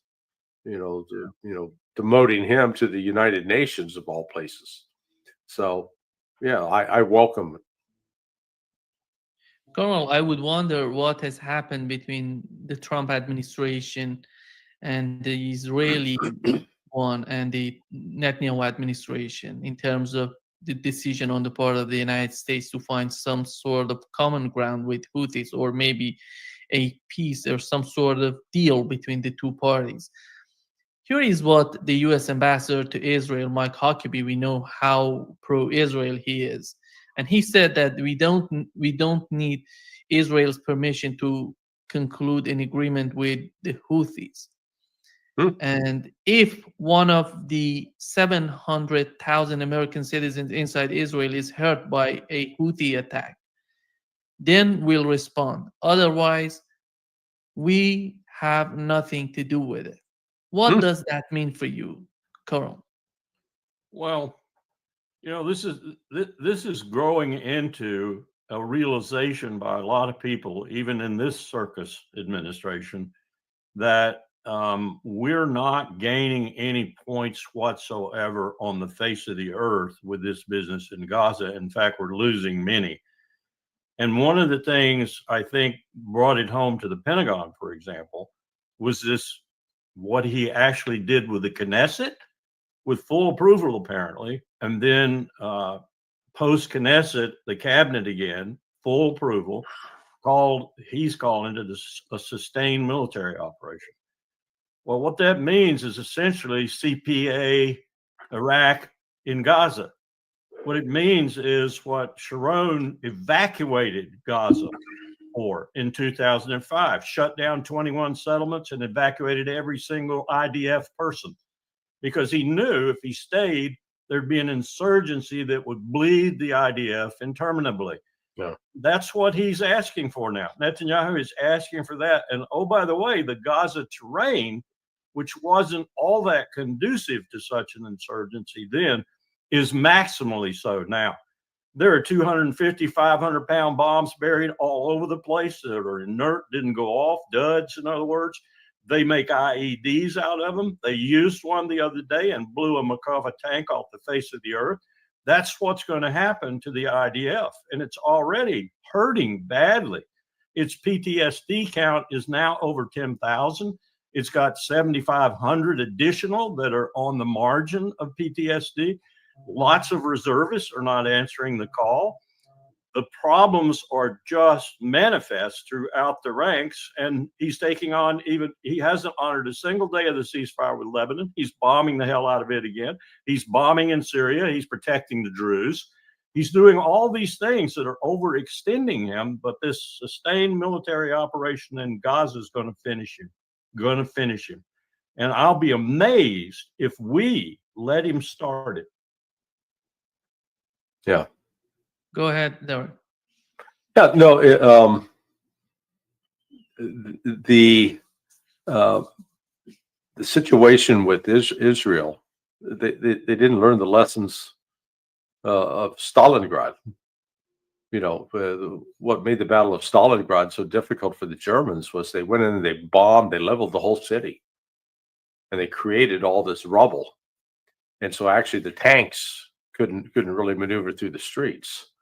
So they were forced to fight on foot. And all of that rubble creates places for what's called cover and concealment, where soldiers who are fighting and can hide, or they can ambush, and it turned into a bloody mess. There's another parallel as well with World War II. The Wehrmacht, when they went into Poland and into Ukraine, and they were killing civilians, that the regular army was the commanders were writing back to higher command, said, look, this is destroying. We're getting some real psychological problems because people, normal people with a conscience don't break down when they're killing women and children. And what this is showing in Israel is that they're not all monsters. That there are many that are in these reservists that they themselves have children, and when they're seeing these bodies starting to stack up and pile up, it's causing real emotional distress. So, Netanyahu's entire objective in all of this has been to try to save his own ass from legal jeopardy, and in doing so, he's literally he's destroyed Israel's reputation, making Israel a pariah now among many nations, and it's growing, not diminishing. And now he's managed to alienate Donald Trump. I mean, I can't, I shouldn't laugh, but I think it's hilarious that Trump wants to be liked. That's sort of what his weakness. He wants to be liked, and he's I think come to the realization that hanging out with Bibi makes him unlikable, and he doesn't like that. D'accord. Carl, if you were to assess the situation of IDF and Israeli army today compared to what it was before October 7th, how do you see the way that they are right now, the situation they're in right now? In very bad shape. Very bad shape. Let's face it. One, they were not designed to be this kind of military. They were designed to be by the original sort of creators. Moshe Dayan comes to mind. They were designed, Sharon comes to mind. They were designed to be a blitzkrieg military, a military that just struck, won, and departed. And there, take that. Deterrence is reestablished. Do it again, and I'll hit you again, like an Operation Cast Lead, which was a precursor for what's happening right now, because they went out and killed everything that moved, men, women, children, everything else, and then said after a few weeks of operation, now, you see what we can do? We'll do it to anybody who challenges us. So take that lesson. And it was taken for a while. This, of course, was reestablishing deterrence after they had their butts kicked by Hezbollah back in 2006. Yeah. So that's the way they operate. And the second thing that's playing on them right now is they haven't had a real conflict since 1973. And so they've been doing police duty. And they've become, in many cases, at checkpoints and other places, kind of draconian in that police duty and not very respective of human life. So that degraded them somewhat. Now they're in a situation, as I said, if they go ahead with this sustained military presence, where they're going to get defeated. And that's unusual to the max for the Israeli IDF. And morale and such, I'm told, is plummeting accordingly. especially amongst the reservists, not so much amongst the professionals. But then you think about PTSD like this for a moment. And we had this problem in Iraq big time, especially around Fallujah and Al-Anbar province in particular. When you take people off the battlefield for TBI, PTSD, or whatever, PTSD in particular, you're taking those people off the battlefield who have a conscience. Otherwise, they wouldn't have gotten post-traumatic stress, what we used to call battle fatigue. What you're leaving are your killers, your murderers. That's what you're leaving on the battlefields. And that's what phenomenon is affecting Israel right now, too. That's why you get things like a buried ambulance and everybody killed in the ambulance. This is not good for a professional military. And you want those killers if you're in a big war. You want them because, as S.L.A. Marshall said after World War II, 1 out of every 11 infantrymen really killed 90% of the enemy because they were killers and they did well at it. And the others kind of protected them. And that's the way the military works. Well, now you've got out there for Israel a lot of these killers and murderers. And that's just a recipe for more disaster for Israel. Their reputation is in tatters throughout the world, in tatters. They have no reputation other than brutality, murder, and genocide. Larry, when Donald Trump has decided to go to the Red Sea to fight the Yemenis, I was thinking, what's the logic behind it? And right now, he's somehow leaving the Red Sea without achieving anything. Do you see the possibility that he's going to get back again, or you see a deal done? You see something that Donald Trump would never repeat it again? Oh, no, I can't rule out that they certainly could do it again, but, they didn't understand, number one, they hadn't paid attention to what happened under the Biden administration with their start of Operation Prosperity Guardian, that they assumed that, but the Biden folks really weren't trying, that they were just only doing pro forma attacks, and by God, we're going to show them. It really shows sort of a failure to understand both U.S. capabilities and the nature of trying to dismantle what was going on in Yemen with the Houthis. And I attribute this to having just too many civilians that have had no experience working with trying to target mobile systems. We didn't take down a single Scud during the first Gulf War. Despite we're going to go get them, and I guess there's this assumption about our intelligence capabilities that we were able to, like the Eye of Sauron from Lord of the Rings, can see everything and know where it's located, and that's not how it works. And particularly if you're trying to track anything that's out in the open sea, track ships like that, it's very difficult. And when you're trying to track missiles that are on land, that are in mobile launchers, there is not instantaneous. The closest we come to instantaneous communication. Yeah, it seems that we've lost. Which shot down? Why they shot down so many? They were shooting down one a week. Prior to that, they'd been shooting down like one a month. So, it was, they figured out, okay, yeah, we see that predator, we're going to take it out.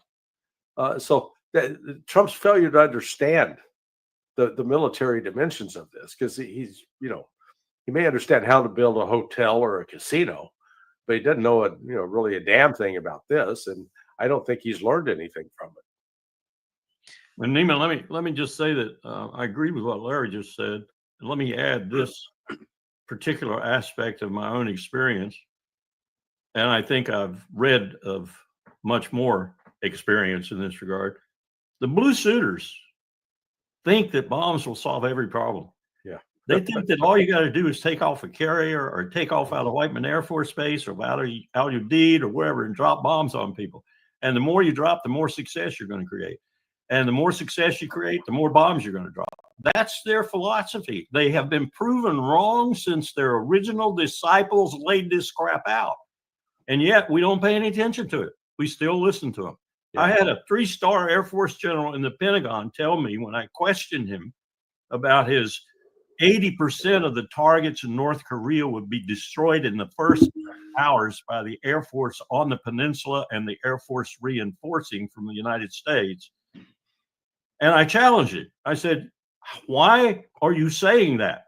These cannon, these howitzers are in caves. They roll out, they shoot, and they go back into the cave. Well, we know where every one of them is. And you're going to pinpoint every one of them. How many are there, General? And, we just got into an argument. And colonels don't get into argument with 3 stars. They get kicked out of the Pentagon. And I was subsequently kicked out.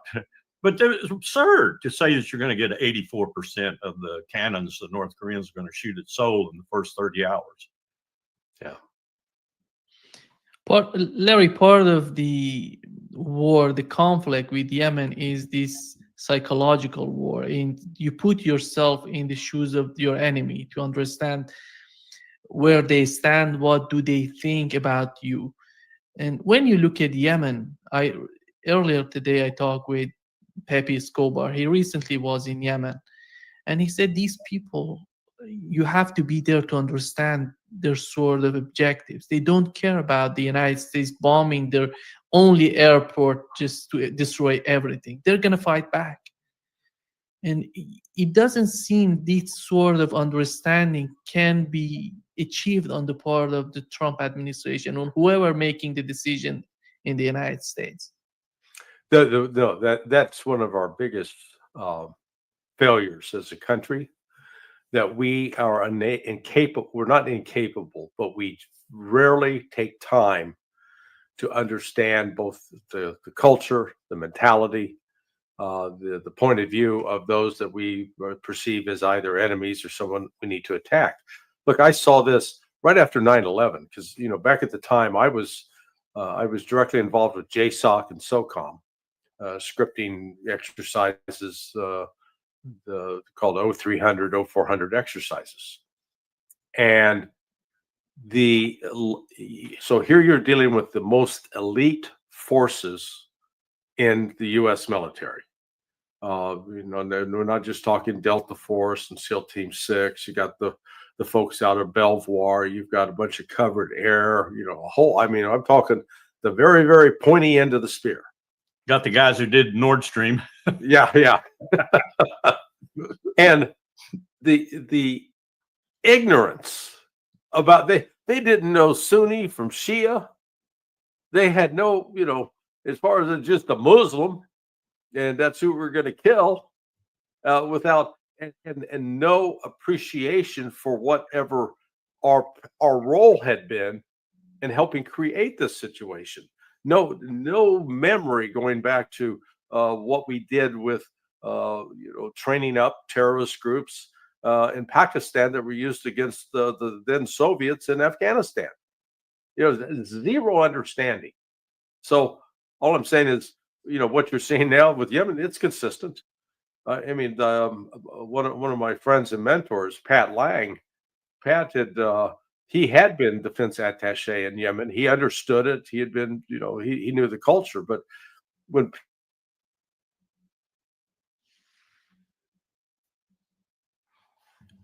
it seems that come talk. Yeah, there we go. Come talk to me.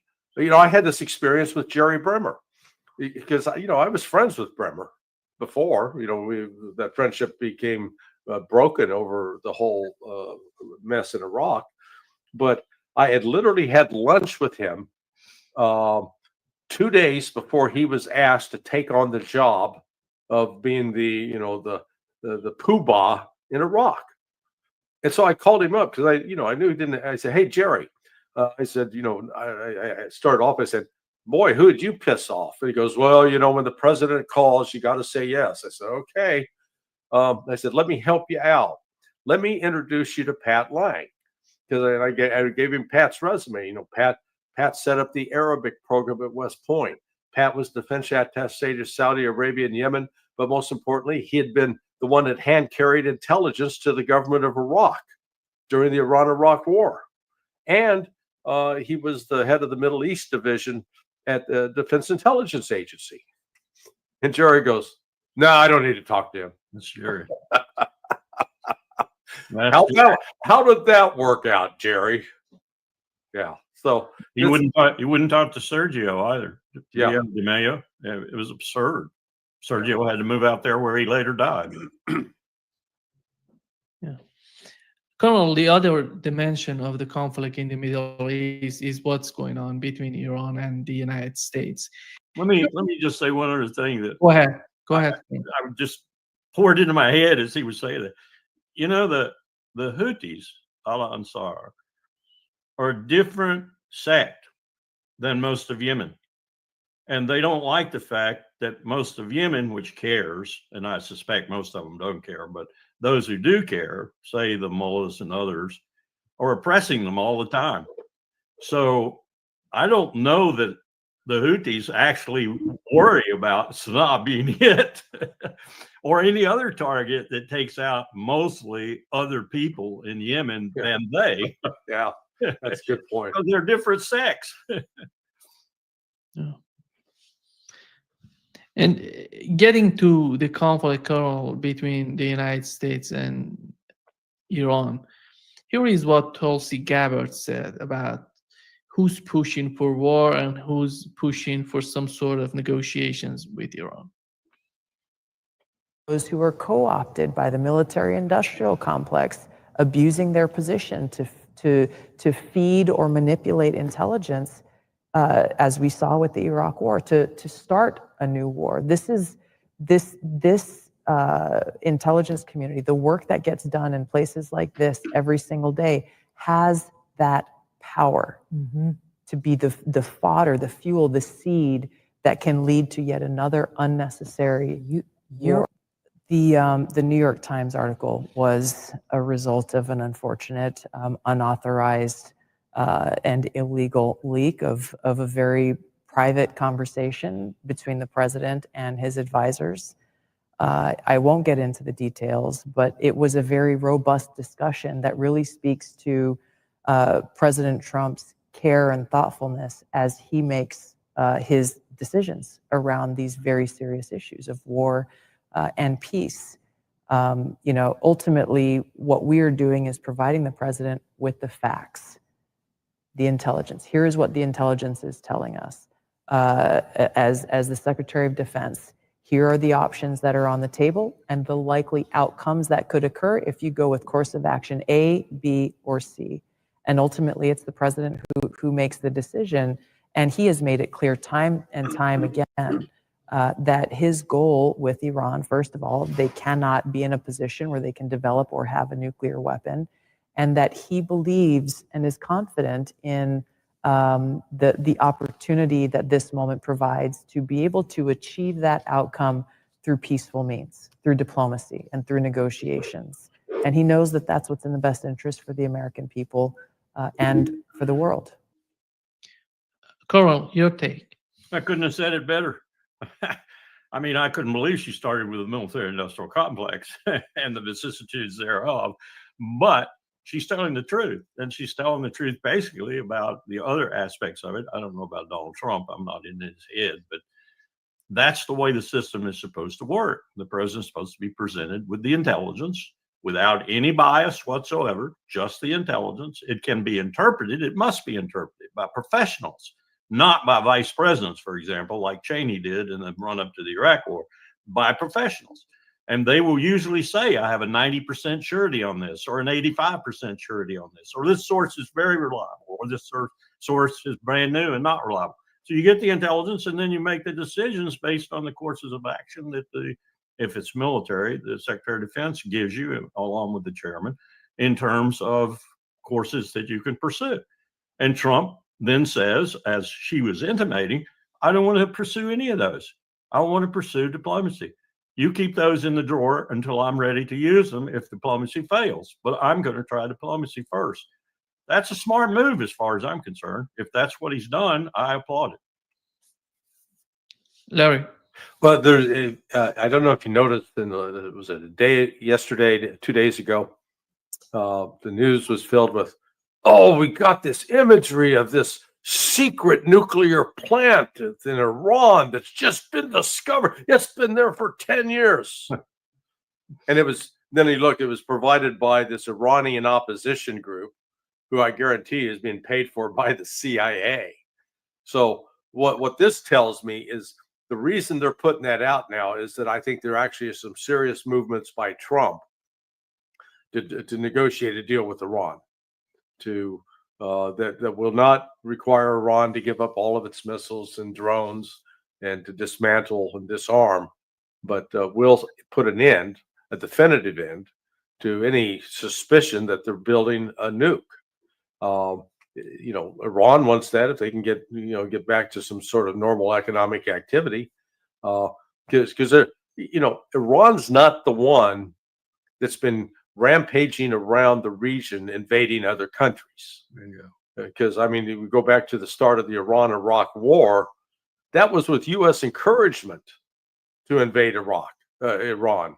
You know, we put Saddam up to that basically, and so you know, they do want peace, and it's again, it gets back to whenever you look at some of the news and the information comes out, you always got to start peeling back the layers, because it's never quite what it seems. Because I've had some friends, oh, look at this is proof that Iran's building a nuke. I had to go back and say, just look at the source of the information for starters, and you know right away that it's in the male bovine excrement category.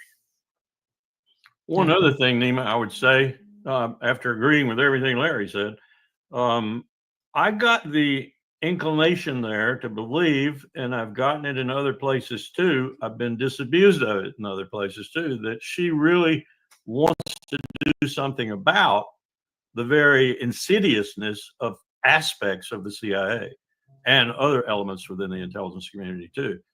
And she hadn't figured out exactly what to do yet and exactly how to go about it.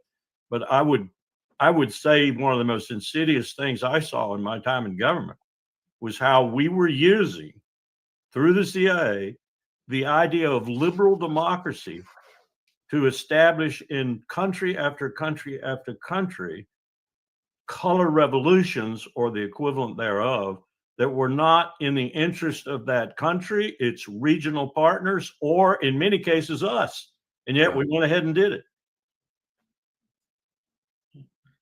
Larry, how do you feel about the concept that Colonel put out? She tries to do something, but she's not 100% sure where she start with.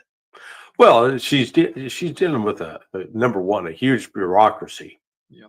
And she hasn't had the, you know, she didn't grow up in it. She hasn't had to deal with it from inside. And you know, I was fortunate, you know, early on getting, you know, when I started at CIA, I got put into what was called the career trainee program. You know, previously to my joining, that program was restricted only for case officers, people who were going to be going overseas to recruit foreign spies. But Bob Gates, one of the few things he did to his credit that I agreed with was he opened this program to the analysts, to the people who were in science and technology and who were in the admin branch. And what we got in that 1 year was a full exposure to all aspects of that intelligence community or within the CIA.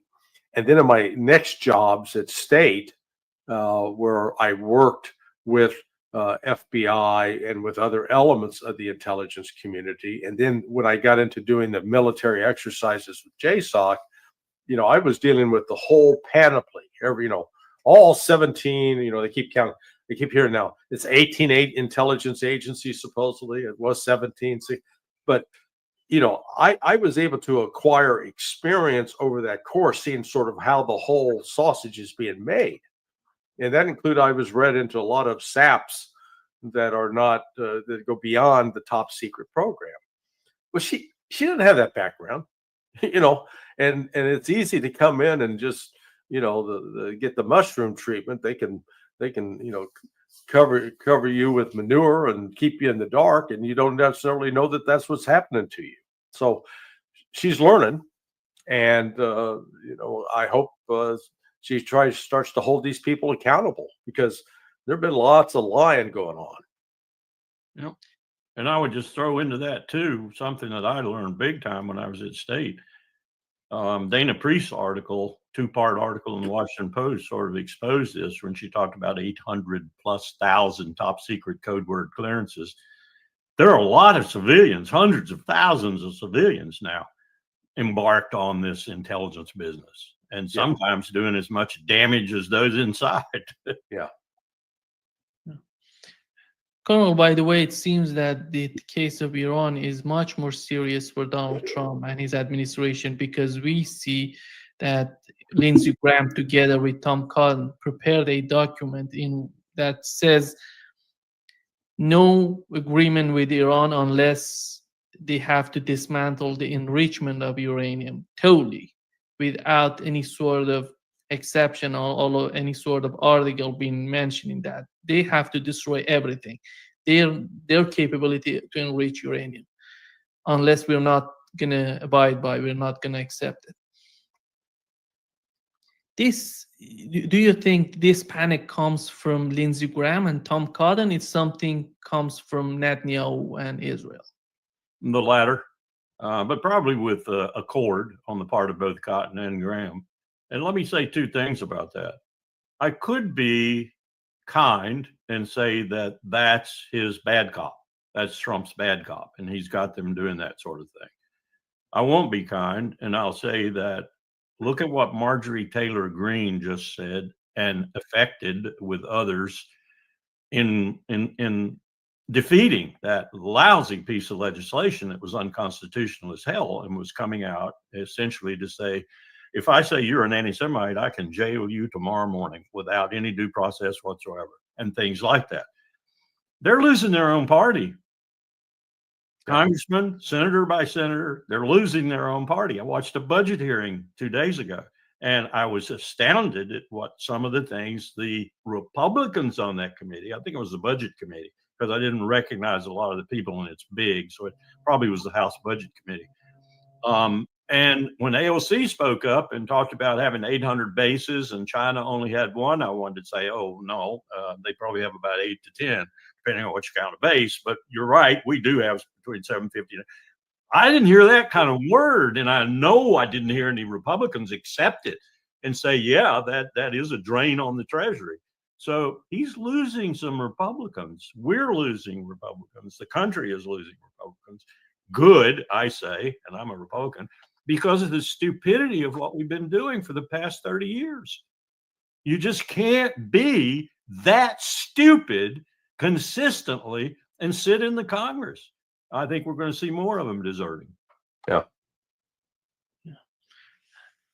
Larry, do you think that Lindsey Graham and Tom Cotton are that much important to Donald Trump? Care about them?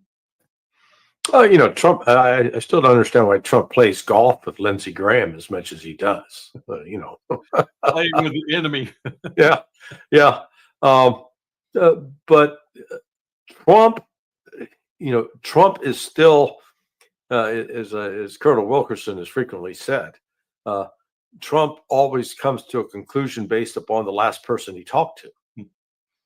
So it's whoever. So that's why he's, can be wildly flip-flopping on issues and say one thing one day and then the exact opposite thing, 2 days later.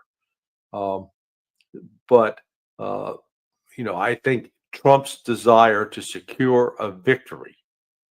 I mean, look at how desperate he was yesterday, touting this big trade agreement with Great Britain.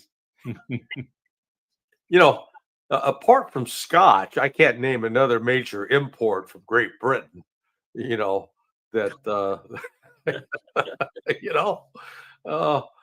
like they're not an economic powerhouse by any stretch. But by God, man, when Trump was talking about it, you would think it was like China's competitor. So, Trump's desperation to score some wins, some political wins, I think is real. And to that end, if he's got a chance that he can go out and say, hey, I have put an end forever to Iran's program to build nuclear weapons. I've accomplished it.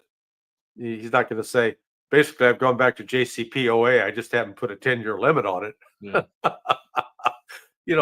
I think in that case, he would ignore Lindsey Graham and Tom Cotton, because the danger Iran faces with this is they can make an agreement with Donald Trump, but if it's not going to go to before the Senate as approval as a treaty, the next president can come in and trash it just like Trump trashed JCPOA.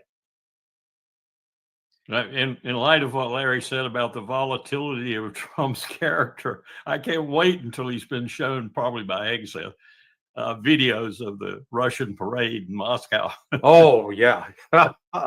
And the meetings with Xi Jinping and 29 other leaders, including Vietnam. Yeah, I stayed up late to watch that thing. It was really something. It was. And I had the exact same thought. I said, boy, Trump, man, this is going to eat at him. Because no matter what he pulls off in June, he's going to have this big parade in June. It's not going to come anywhere close. I mean, just if nothing else, the magnificence of Red Square. I've been there and walked around it in wintertime and also in springtime. It's iconic.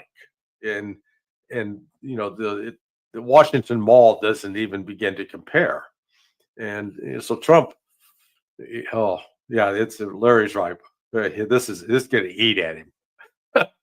I wouldn't be surprised if he doesn't cancel his parade. You don't want to be shown up. Since you've mentioned, Carl, the case of Russia, and we know that they're trying to do a 30-day ceasefire with Russia, and which consequently later on leads on to some sort of permanent ceasefire and agreement between the two parties. Here is what Keith Kellogg said in that term, Carl. To what happened actually in the Baltics after World War II, where we never recognized the fact by de jure recognition of the Baltics that they went to then the Soviet Union. We said that over time things will change, and that's what you kind of tell the Ukrainians. The same thing when you look at what happened in Germany. The Germans always wanted a unified Germany after World War II. They didn't get it right away, but eventually they got it. So you tell the Ukrainians, look, this is one of those things that's going to be evolving over time. And if you do a ceasefire in place, the ground that you own, the ground that you fought for, that's your ground right now. What happens 5 or 10 years down the line is different. And you don't have to basically freeze everything in place. Right. And we've got that right now. The Ukrainians are willing to do a freeze in place, what I call a ceasefire in place. Mm-hmm. And then we'll for a period of time, they're willing to set up a militarized zone. What they basically said is, we'll back up 15 kilometers, you back up 15 kilometers to the Russians. So you got this 30-kilometer, 18-mile zone that you can actually observe. And you can actually say, okay, are there any intrusions? Yeah. I heard the rest of that yesterday, too, where he says the Germans will be there and the French will be there. Yeah. This guy's smoking some cheap stuff. Yeah. And by the way, he should have been in the conversations with Helmut Kohl and H.W. Bush and Colin Powell and a number of other people, Jim Baker, when Kohl was very reluctant to reunify Germany. Very reluctant. Things were pretty good in Bonn. And $80 billion US was the estimate for just starting it. $80 billion. And he knew what Russia would think about a reunified Germany. Helmut Kohl had to be persuaded by Francois Mitterrand and John Major and George H.W. Bush most formidably. Not like everybody wanted Germany to be reunited. Larry, Keith Kellogg and what he has said about Ukraine, I don't see a teeny tiny possibility for that in the mind of Russians. Yeah, there's two ways, no way and no way in hell. Okay. I mean, this, he lives at, I applaud Keith Kellogg for having a rich fantasy life because, he lives in this delusional world that, of course, the Ukrainians would love to have a ceasefire in place because Russia is moving all along the line of contact, at least up until they imposed the 3-day ceasefire. Now, even though they put in place a 3-day ceasefire, still in those areas where Ukraine continues to attack, the Russians are fighting back. But the Russians have built up their forces, and I think right now, like at one spot in the Donbass, they're within like 4 or 5 kilometers of the border with Dnipropetrovsk, which is the next oblast to the west of Donetsk. And once the Ukrainians don't have any defenses built up in there. So basically, Russia can roll to the Dnieper River and take control of that as well. So they're going to start adding territory. So, yeah, it's 30-day ceasefire. The Russians are not going to accept a ceasefire. They've made that very clear. And it all boils down to, again, we talked about it earlier, the failure of people to put themselves in the Russian shoes and understand why they think like they think, why they see the world as they do. Just let me give you one simple statistic. In World War II, the Russians, 20% of the Russian people died in that war. 20%, 1 out of every 5. In the United States, in terms of a number of our people that died in the war in Europe, North Africa, and Italy, 1/10 of 1%. That's why we don't remember victory in Europe. We didn't pay a price at all. And we've been inundated with the Steven Spielberg, Tom Hanks. Oh, the greatest generation, man. Yes, the guys that fought. Riding off of that. That's all I remember. These people, these old people, talking they're the greatest. I was like, why they say they're the greatest? Because they say they defeated Hitler.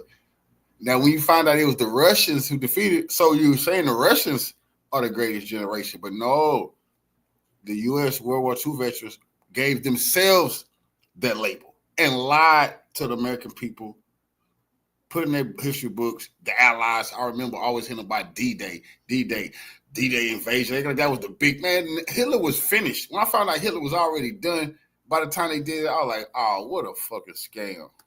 I honor their service. But let's not pretend that losing 1/10 of 1% of our population corresponds to 1 in every 5 dying. That's why the Russians remember. And they see the world through that lens. And the failure on our side to understand that, because every damn war we've been in since then, we don't pay a price in blood. Yeah, we lose 50,000 in Korea, 58,000 in Vietnam, but that's stretched out over 15 years. Now, for the families who lost a loved one, yes, it's devastating. They remember. But the bulk of the population doesn't. All we do is end up feeding these military industrial corporations that make more money, get wealthier over it, and, we can pay some disability payments. I mean, sorry to be that cynical about it, but that's the fundamental problem with us. We simply do not understand and appreciate. And that's why the Russians, they're not going to budge. Carl. Ask Napoleon. Yeah. Here is what J.D. Vance said. He thinks that Russia is asking for too much. And I have criticized the full-scale invasion, but you have to try to understand where the other side is coming from to end the conflict. And I think that's what President Trump has been very deliberate about, is actually forcing the Russians to say, here is what we would like in order to end the conflict. And again, you don't have to agree with it. You can think that the request is too significant. And certainly the first peace offer that the Russians put on the table, our reaction to it was, you're asking for too much. But this is how negotiations unfold. And I wouldn't say, I'm not yet that pessimistic on this. I wouldn't say that the Russians are uninterested in bringing this thing to a resolution. What I would say is right now, the Russians are asking for a certain set of requirements, a certain set of concessions in order to end the conflict. We think they're asking for too much, okay? What's too much, in your opinion, Carl? Well, first of all, I disagree with that quote, full-scale invasion comment. Had Russia wanted to mount a special military operation, it was a full-scale invasion in the terms that J.D. Vance meant there, it had been quite a different affair, I think.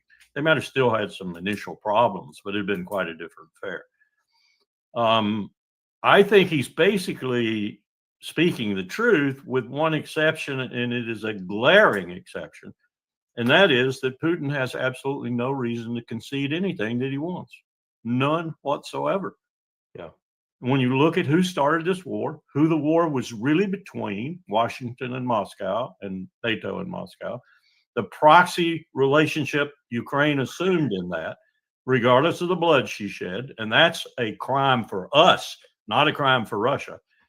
And regardless of the fact that he crossed borders and, you know, violated the UN Charter and all that kind of, what did we do in 2003? I'm sorry very much. Kofi Annan said that was an illegal war, and he was right.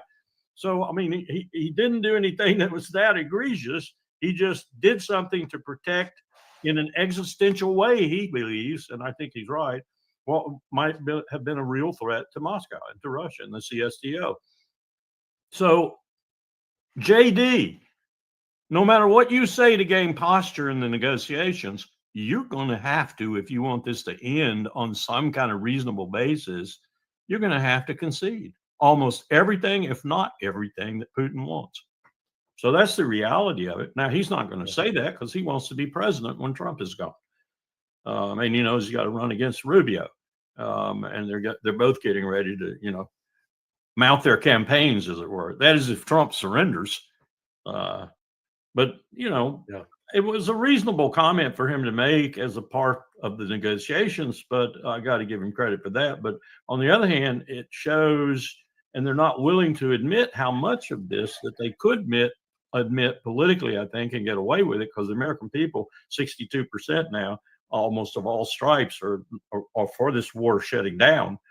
He could probably get away with more, like admitting to some of the complicity that I guess Trump doesn't want him to, because he had complicity in it too from 2016 to 2020. Yep. So there's no one with no guilt on them here. None. On our side, there's no one with no guilt. Larry, do you see Donald Trump being able to change the rhetoric if he meets with Vladimir Putin, because they're talking about they're going to have a meeting in the near future? Is that going to change the tone on the part of the United States? Yeah, I think it will. I mean, Trump, you know, Trump's bombast in public. He's a completely different guy in private. And I have that from someone that's had several meetings with him over the course of the last year and a half. Completely different personality. You know, not given to this kind of bombast. If you will, much kinder, actually. You know, the problem we have in the United States, and it's not just confined to Trump, it's confined to our entire political class, our media, our educational institutions. We're like an Alzheimer's patient.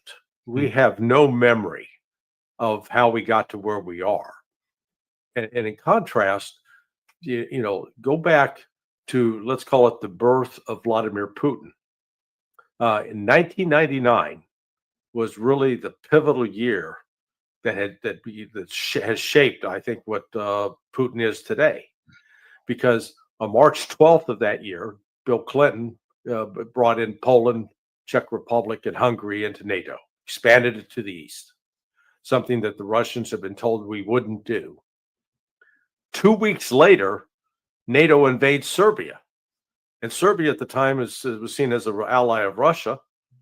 And in fact, the United States took some actions to prevent the Russians from providing any resupply and support to the Serbians. Then in August 7th, and during this entire period, Yeltsin's president, August 7th, the Second Chechen War starts. You got an invasion of radical jihadists, Sunni extremists. I guarantee you they were funded by the CIA. Yeah. CIA had a hand in this invasion. So this was part of a Western plan. They're really in the process of humiliating Russia 2 days after that invasion, on August 9th, Boris Yeltsin names Vladimir Putin as prime minister. And then it's 4 months later that Yeltsin just all of a sudden resigns and Putin becomes president. So right at his birth, at that outset, he understands Russia is under attack by NATO on several fronts. It's under economic attack because of the oligarchs that they were doing, raping Russia at the time. And it was facing this radical Islamic insurgency that was killing, it literally killed thousands of Russians. And so he came out of that, and somehow, I think it's almost miraculous what he's done in 26 years to completely turn that country around, to rebuild the armed forces.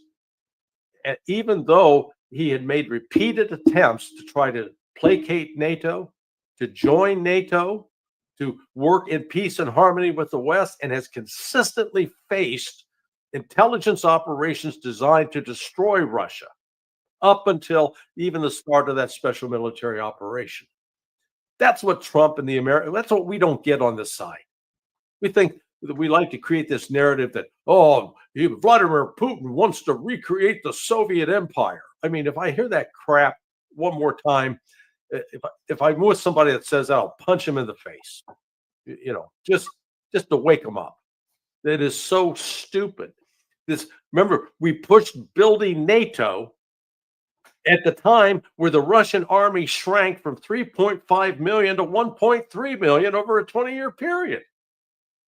I mean, if it was going the other way, yeah, I'd say you could make the case we got to build up NATO, but it was just the opposite. So, sorry, this is your fault, Nimi. You got me on this rant. I blame you. I got to say, my educated guess is Donald Trump knows none of that. Yeah, none. He knows none of that. So he's at a disadvantage going into any kind of negotiation.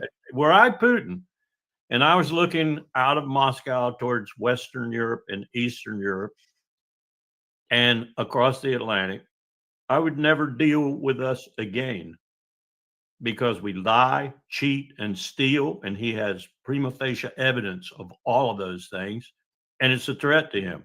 Yeah. We've forced him in the other direction.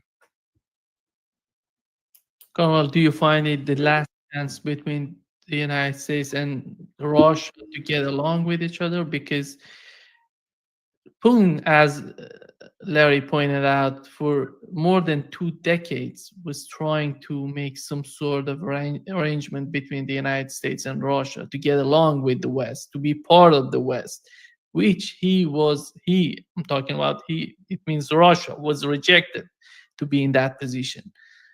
Do you see this sort of attempt to achieve something in Ukraine would be one of the final chances to get there?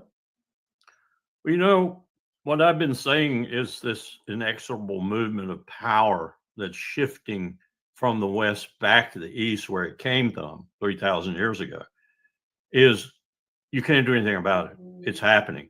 And that the meetings around Putin in Moscow have demonstrated that conclusively. It's just going to grow in that regard.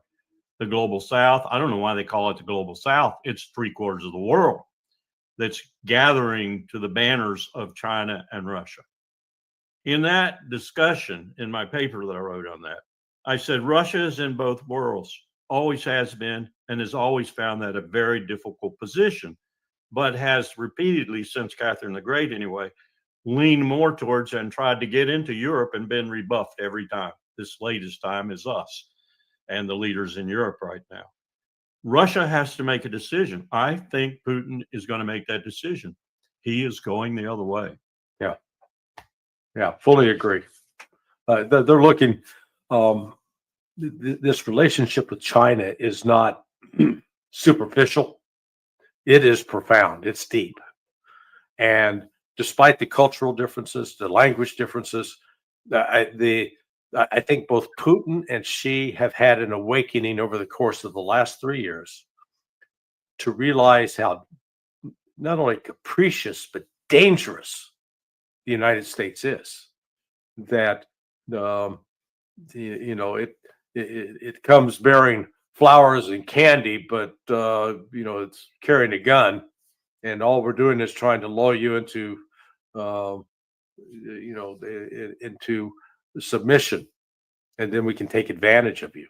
That's been the Western model, and Putin. I firmly believe that Putin understands that, and that's why both Russia and China now represent such a threat to to the United States and its position as its pretend position as the world leader, because we're no longer leading anything, because we've been so guilty of abusing so many other countries and taking advantage of them that we haven't built up relationships where people love us and welcome our friendship, because man, our friendship it comes with a lot of baggage, and there are a lot of codicils attached to our agreements that basically, hey, we get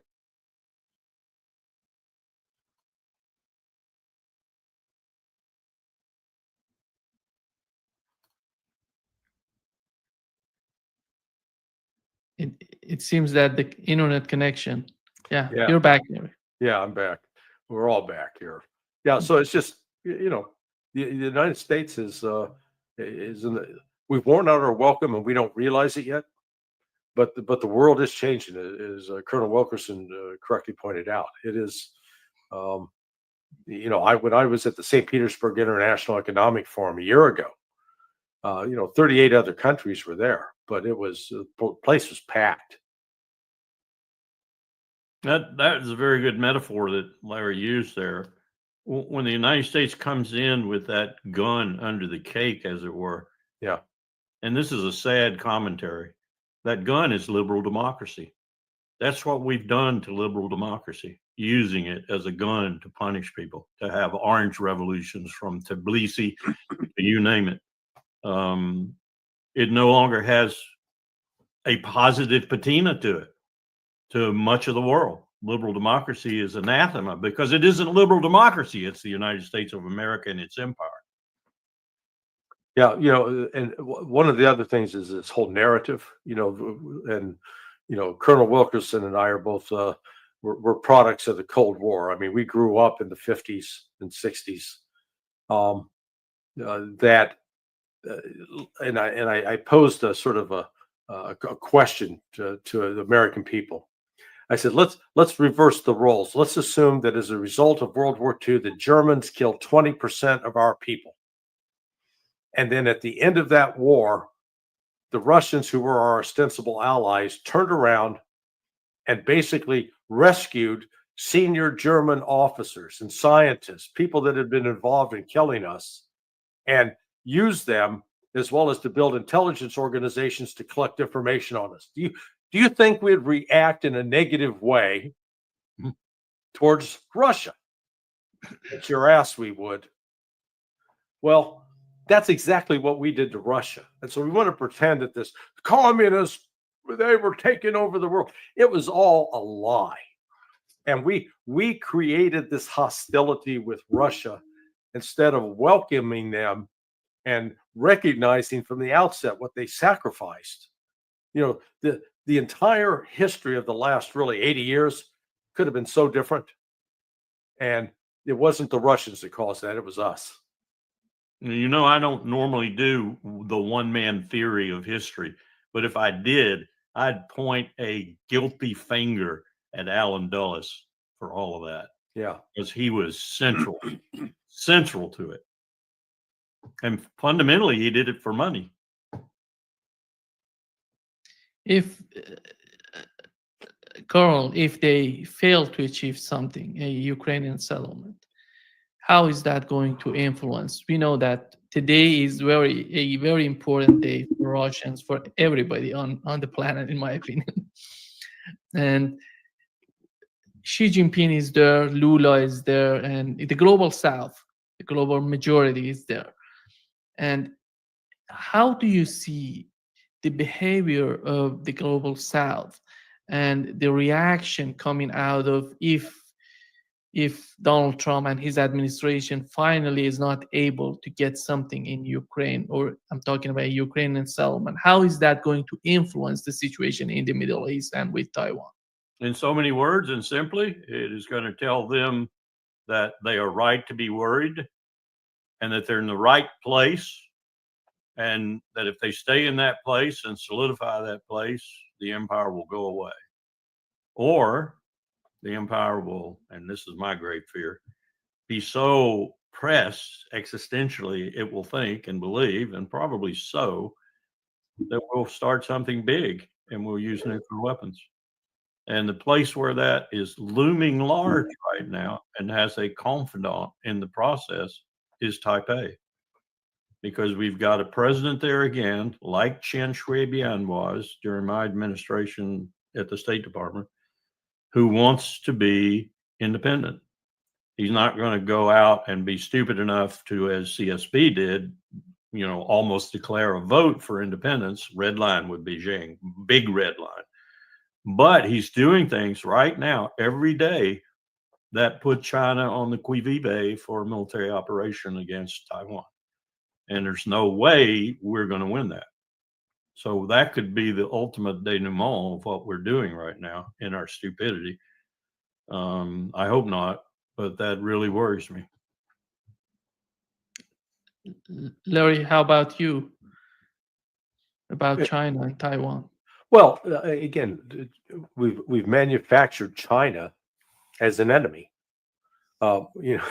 which is, the irony here is 52 years ago, 53 years ago now, Nixon goes to China to open it up, and the purpose, it was nefarious. We wanted to use China as a wedge against Russia. Yeah. We wanted to weaken the Soviet Union at the time. Okay, and so as a result of that, we end up building up China economically.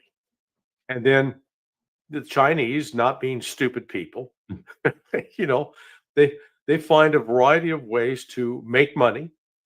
They do, they've engaged in what I call some nefarious capitalist activity. Good God. The United States has done the same. We had a whole generation of what they called robber barons. Okay, so let's not pretend that we're some sort of innocents in this process. And so we actually build up and help China become what China is. And now that we've enabled them, we want to destroy them. We've made them now our fixation. Oh God, we got to stop China.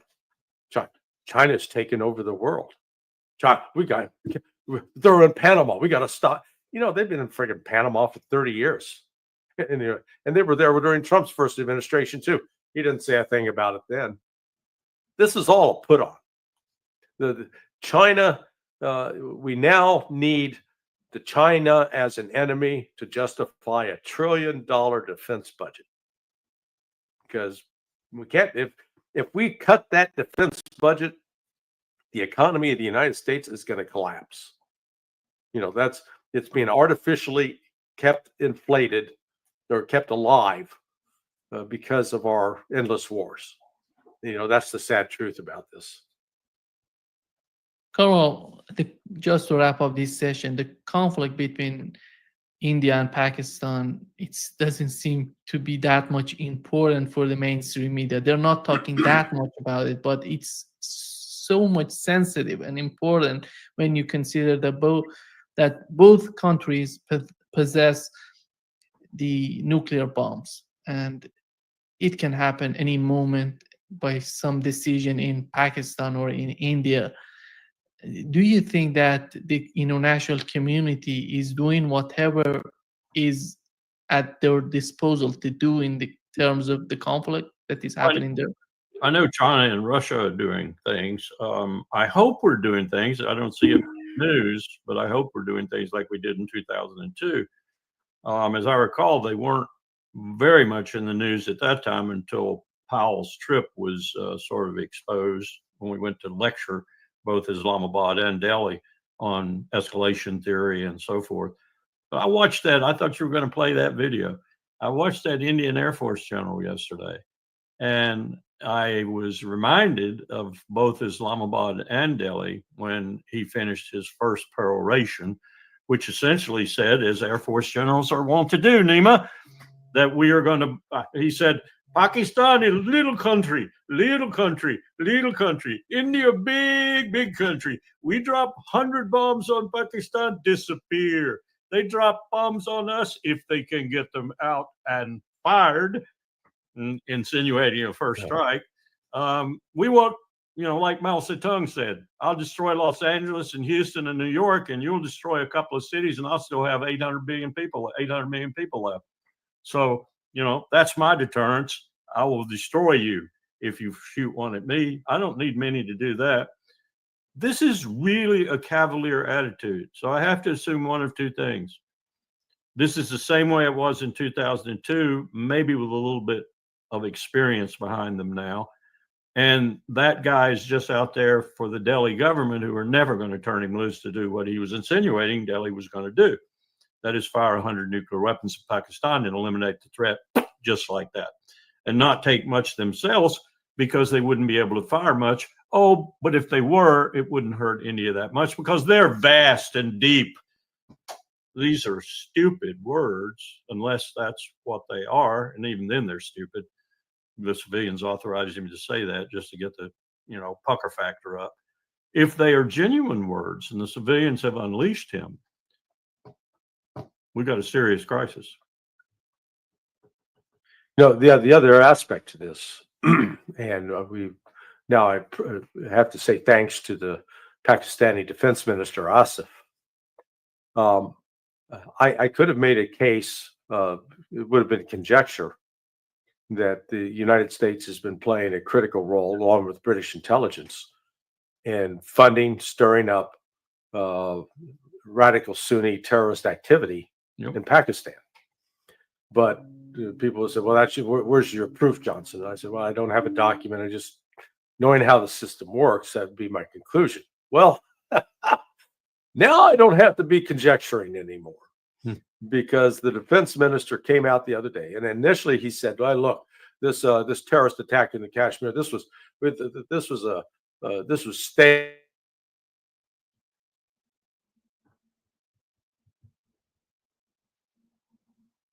I have my own concerns about that because I know how plugged into the ISI the CIA is. And I know how there are. Because Larry, you said they were staying, and then you cut. Can you hear us, Larry?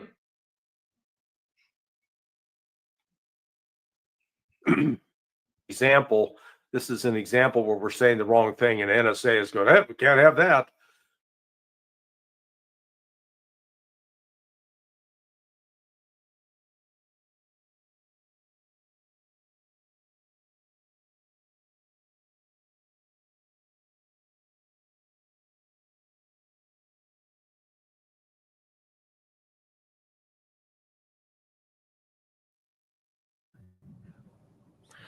Hi, everyone, and welcome to today's program. I'm joined by two of my favorite analysts, Alistair Crook and Professor Syed Marandi.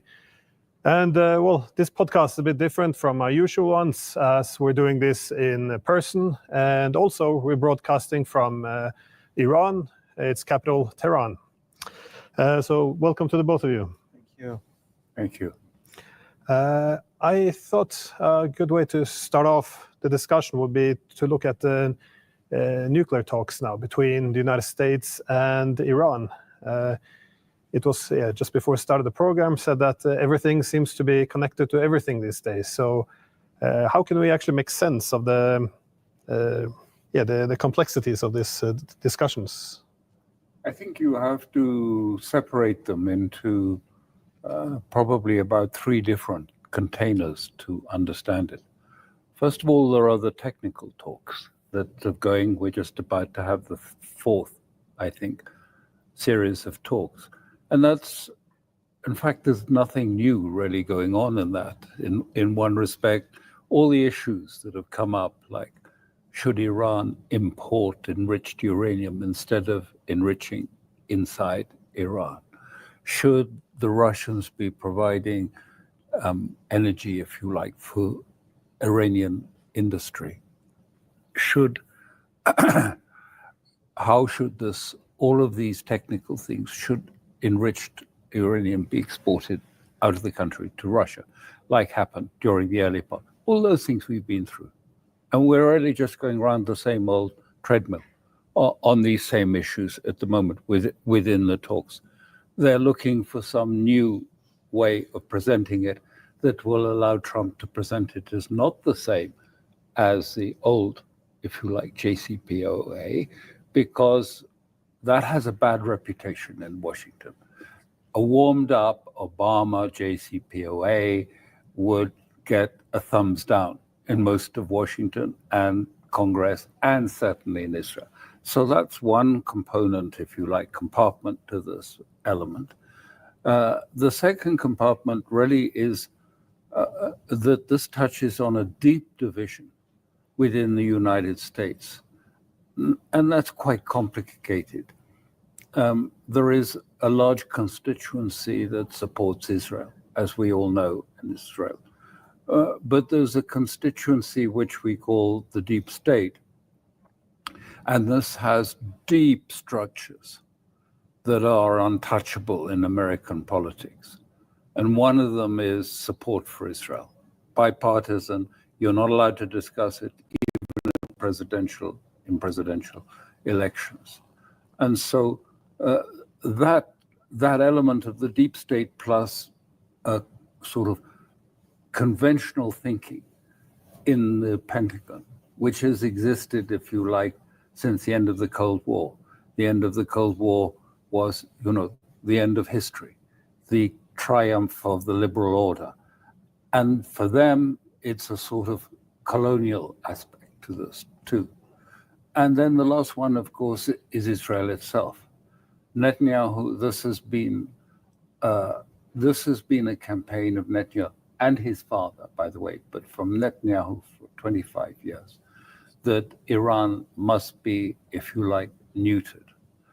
Either on the Libyan model, where you just rip out everything of the uranium enrichment infrastructure in Iran, leave them with nothing, empty, and then tackle their ballistic missiles and tackle all support for Hezbollah and the other parties. That's what he would like to see, is a completely neutered Iran. There is an element too, but it's not so clear, that we've had even from Witkoff, who I think is a fairly accurate reflector of what Trump's thinking. In his discussion with Tucker Carlson, he said, look, the whole of the Middle East is slowly normalizing with Israel. And the real problem is at the top with Iran and its existential threat by its support for Hezbollah, Hamas, the Houthis, etc. Now, if we could only get rid of that, he didn't say how, get rid of that, wouldn't that be epic? It would be a new Middle East. He didn't say it, but of course, and we would get the oil and gas in the Middle East too. But I mean, so there is a vision, if you like. The new Middle East requires, however it's achieved, the neutralization of Iran. Well, this is a great point, though. If it doesn't seem as if there's a clear consensus even within the United States what they want. I watched recently Donald Trump argue that there has to be the complete dismantlement of Iran's nuclear program. Then Marco Rubio comes and says, well, we have to limit the enrichment, but they can still have a civilian nuclear program. At the same time, we're hearing now nuclear discussions being linked to limiting the ballistic missiles of Iran, and also for Iran to give up the entire resistance, which is, I think if anyone has been to Iran, you see how, that this is a non-starter. But what do you see the Americans actually going after? Do you see the same divisions as Alistair Crook suggested? Yes, I think that divisions inside the United States are very important, and I think it's it's fair to say that the chances for success will not necessarily be very high because of what's going on inside Washington. Not only Trump is constantly flip-flopping, and in his recent interview, we saw him say two things almost simultaneously. He spoke about removing the whole program, and then he said, "I'm willing to listen to the argument for." So he's saying literally two things at the same time. So these constant U-turns and flip-flops, I think, show that the situation in Washington is chaotic, and it's not just the Iranian nuclear negotiations. It's the tariff war, it's the trade war. We see the United States constantly shifting its position. In Ukraine, we saw how Trump had a mandate. He could have ended the war literally on day one, because that's what he spoke of during the months prior to the election. But he didn't, and I think that's a sign of his weakness.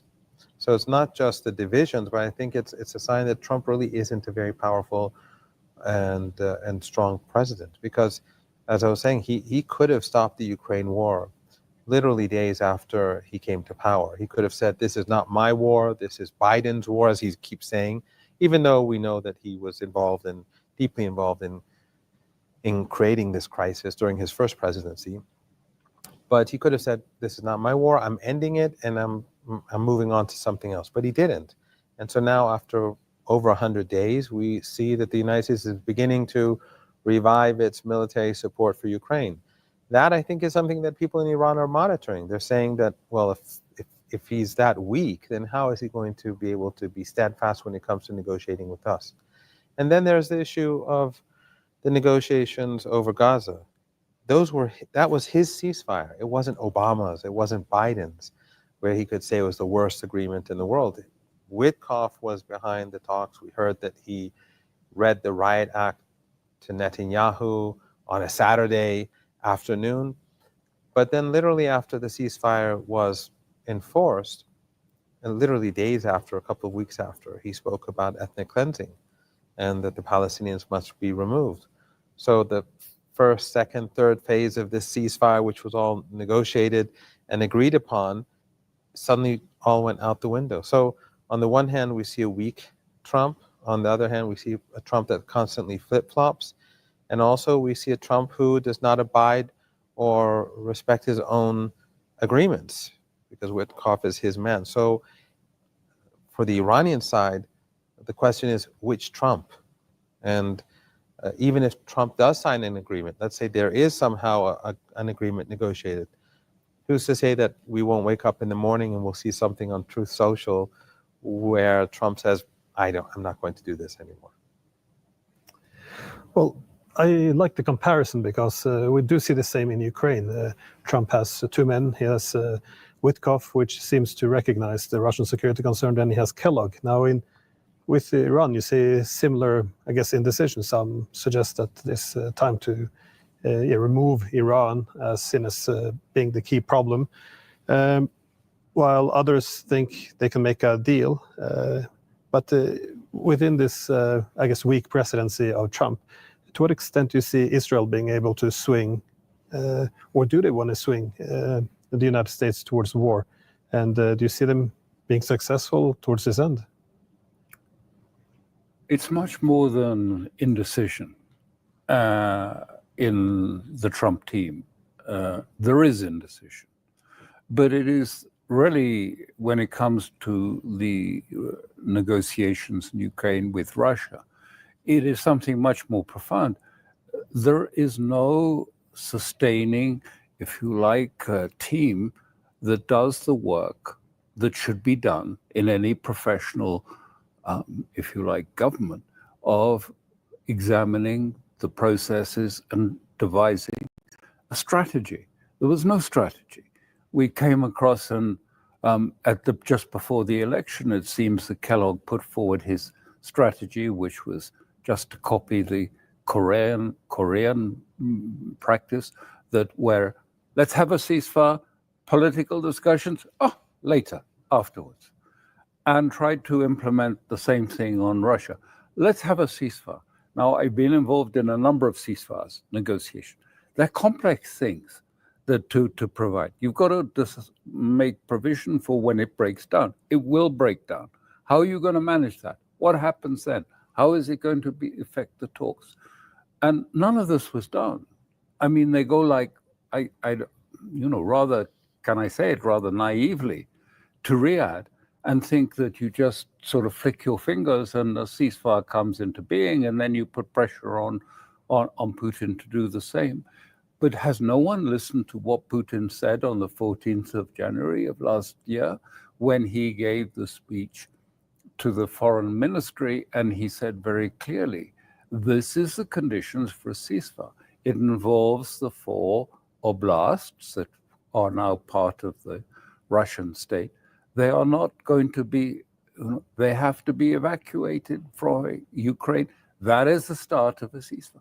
And he's had it repeated, and Lavrov, the foreign minister, has repeated it endlessly. It seems as if it was never heard. So when Witkoff comes back from Moscow, after several discussions, personal, one-to-one with Putin, and he comes and reports back to Trump, and he says, look, this is what Putin is saying. We actually have to have a political framework first, not later. That is, the political framework brings about the ceasefire. And then the political framework can be elaborated in that context afterwards. But without a framework, without a basic understanding, you can't do this. So Witkoff laid all this out at the meeting, Trump. And what happened? Kellogg get up and said, the Ukrainians will never buy that. And what did Trump say? Nothing. He didn't respond. And he left it unsaid and undecided. And this is the problem, is the lack of strategy and the lack of backup. Did no one tell Kellogg, do some work on what Putin and Lavrov have been saying about the terms of a ceasefire before we go plunging into an attempt to have a ceasefire? Seems not. They didn't do it. Didn't anyone say, you have to do due diligence? Is the Korean model the right model? No, that wasn't done either. And this is really what's causing the problem in Moscow. Putin would like to get to a normalization of relations, but on the right terms, which is, in fact, a big picture strategic agreement, which could include even nuclear weapons and arms limitation. Anything could go into that. But of course, that wasn't what was put on the table. And so it is this failure by Trump to actually show that he will make a decision when it comes to the point, and that he's able to impose it or enforce it within his team, and much more importantly, within the Pentagon, where there are big divisions about, and people there who genuinely, maybe wrong-headedly, but in the bureaucracy of the Pentagon, believe they are trying to save America from Trump. And then he has also the Europeans who are doing whatever they can to disrupt Trump. They hope they can disrupt him as much as possible and that he will be weakened completely by the midterms. And so they are acting strongly against him. Putin is also waiting to see, why doesn't Trump tell the Europeans, get out, this is not your business, I'm doing this. And why doesn't he tell everyone, and this would be most important, okay, the ceasefire, Mr. Trump, if a ceasefire is started, are you going to continue to supply weapons? Are you going to share intelligence? Mr. Trump, President Trump, has not even given those understandings after the ceasefire has been implemented, that there won't be weapons supply, there won't be intelligence sharing. I mean, you can't run ceasefires in these terms, where one side is stopping action and then another side decides to get, I'm going to start rearming and getting more intelligence so that I can strike Russia more effectively. This is the problem, and it's the same for Iran. You've just said no one really knows what the position is.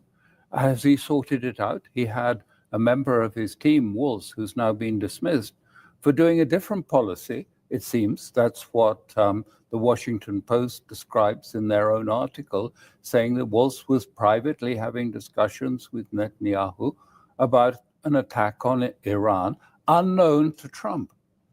Who's running this, and what's the policy? I mean, and this is why Iran finds it very hard to trust what's happening, to know where is Trump really serious about a deal? Can he sell it in Washington to the Israeli firsters in Washington, in Congress, in the institutional leadership, in the deep state, or not? Because on that depends whether Iran can take a risk. Otherwise, why would it take a risk? Because what it means is another 10, 15 years of being, if you like, caught up in a prison. I mean, they will be imprisoned by sanctions, by electronic means, by their access to the financial systems for another 15 years. It's a high cost. And what's the way out? At the end of those 10 years, are they released from prison? I mean, it's not clear what happens. What's the vision? You can't just put people, haven't we learned from Gaza? You can't just put a people into a fenced-off area where they have no access to the outside and say it's forever. Nothing's going to change. You don't have any vision. You don't have any prospect of release from prison. It's a very lopsided approach to a negotiation. Well, this is a good point, though. It's often pointed out that the United States, as well as Europeans for that sake, seem to lack some strategic thinking. But as Alistair suggests, the United States doesn't seem to be able to do negotiations either in terms of defining its clear objective and finding a way of implementing it. But given that we're not quite sure what the Americans want or how to get it, on the nuclear issue, though, what is Iran, you think, willing to give, or what is a possible meeting point? Because if the issue was no nuclear weapons, then Iran said, we're not going to have nuclear weapons, and we can have these inspections as we agreed in the JCPOA. But given that there's all these other new demands which are still unclear, what is Iran's position? How do of course you're not going to reveal all your cards right now, but do you see Iran being willing to go to a certain extent to avoid a conflict, or is there concerns that Iran might embolden the United States if it gives too much? Well, obviously, I don't know what the Iranians are, what their strategy is at the negotiating table. But what Alistair was alluding to, I think, is a fundamental problem in the United States, and that is an ideological one. The United States, in my opinion, it sees itself as an exceptional state. The Europeans, in their own way, this Eurocentrism gives them special rights and privileges, and they are more civilized in their own worldview. And therefore, that makes it almost impossible for them to concede anything to the barbarians, the uncivilized, the other, whether it's Russia or Iran. I remember when the proxy war in Ukraine began, I think it was the Wall Street Journal that put a picture of President Putin on the front page and said something like, Russia goes back to its Asian roots. And he was wearing Mongolian armor. And so basically, the Russians are now Mongolians, and Mongolians are, of course, this Orientalist narrative of violence and barbarism. So I think when they have this worldview, it becomes literally impossible for them to concede anything, but because conceding anything means a defeat for civilization, for the right, the just, the superior. And right now we're seeing Trump himself shifting back in Ukraine, shifting back to where Biden was. He came in, hammered the Europeans, basically said it's none of your business, but he kept Kellogg. And Kellogg the whole time has been talking as if he's a part of the Biden administration. Gradually, we're seeing Trump looking more and more like Biden. Right now, he's not the same person that he was 100 days ago when he's talking about Ukraine. So how can Iran even put anything on the table? Because you don't know what the other side is. Maybe tomorrow Trump is going to take an altogether different direction. Look at Yemen. He decided to go after Yemen and defeat Ansarullah. What happened? Suddenly, last night, we discovered that he accepted a ceasefire. He fabricated the reality of the ceasefire. He presented it as if Ansarullah capitulated. I think he used that term. But he shifted completely. And now I think it's linked partially to his trip to the region. I think it's also partially because they've lost 3 F-18s, more than 20 very expensive drones. They've been spending a lot of money and they failed, and they've only killed innocent civilians. So he hasn't achieved results. But does that mean that this ceasefire is going to hold? Maybe 2 weeks from now, after he leaves the region, he will restart this war. This is the problem that we have with Trump. The trade war, right now, the tariffs have gone up to 140% or 150%. Even economists, even businessmen in the United States don't know what's going to happen. Many goods that are being in China, they're in the ships. They're waiting to see what will happen. This indecision by a person who is a businessman is totally destructive, but he's not making any decisions. He's not moving in a particular direction. So when you take all that into account, I think for the Iranians, the question is not what we can put on the table. The question is, what can we put on the table that won't come back to haunt us because we cannot trust him? So let's say some element of the nuclear program they decide to set aside, which reversing that would be costly and time-consuming. And so Iran sets it aside, let's say, just as an example. And then Trump decides 2 weeks later that he no longer wants this agreement. The Iranian nuclear program is harmed, and they get nothing for it. And also the fact is that the sanctions are not going to go away. This box that Alistair is speaking of, with or without a nuclear agreement, the Americans are not going to remove the bulk of the sanctions. Most of them go back to Congress, and Congress is not going to remove those sanctions. Just like Russia. Most of the sanctions on Russia are never going to go away. That's just not how Congress works. When Nelson Mandela was in jail, he was a terrorist according to US law, and so was the ANC. He was released from prison, he was still a terrorist. He became president, he was still a terrorist. He retired from politics, he was still a terrorist.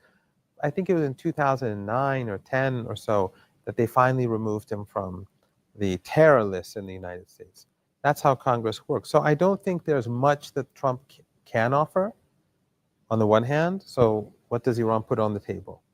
And then because it's unclear where Trump is going to go tomorrow, that which the Iranians can put on the table has to be very limited because they don't want to have an agreement which comes back to haunt them. It's very difficult. I feel that the Iranian negotiators are really they really can't count on anything coming from Washington under these circumstances. It's interesting this that the Trump administration, they do this deliberately. They actually said many times that having a strategic uncertainty is a good thing because your opponents won't know what to expect. But this might be good in negotiations when you're selling real estate. But in politics, it's quite destructive. Same as with the tariffs. None of your domestic producers are going to make any significant investments if they don't know what's coming down, 5-10 years down the road, or 20 minutes with Trump.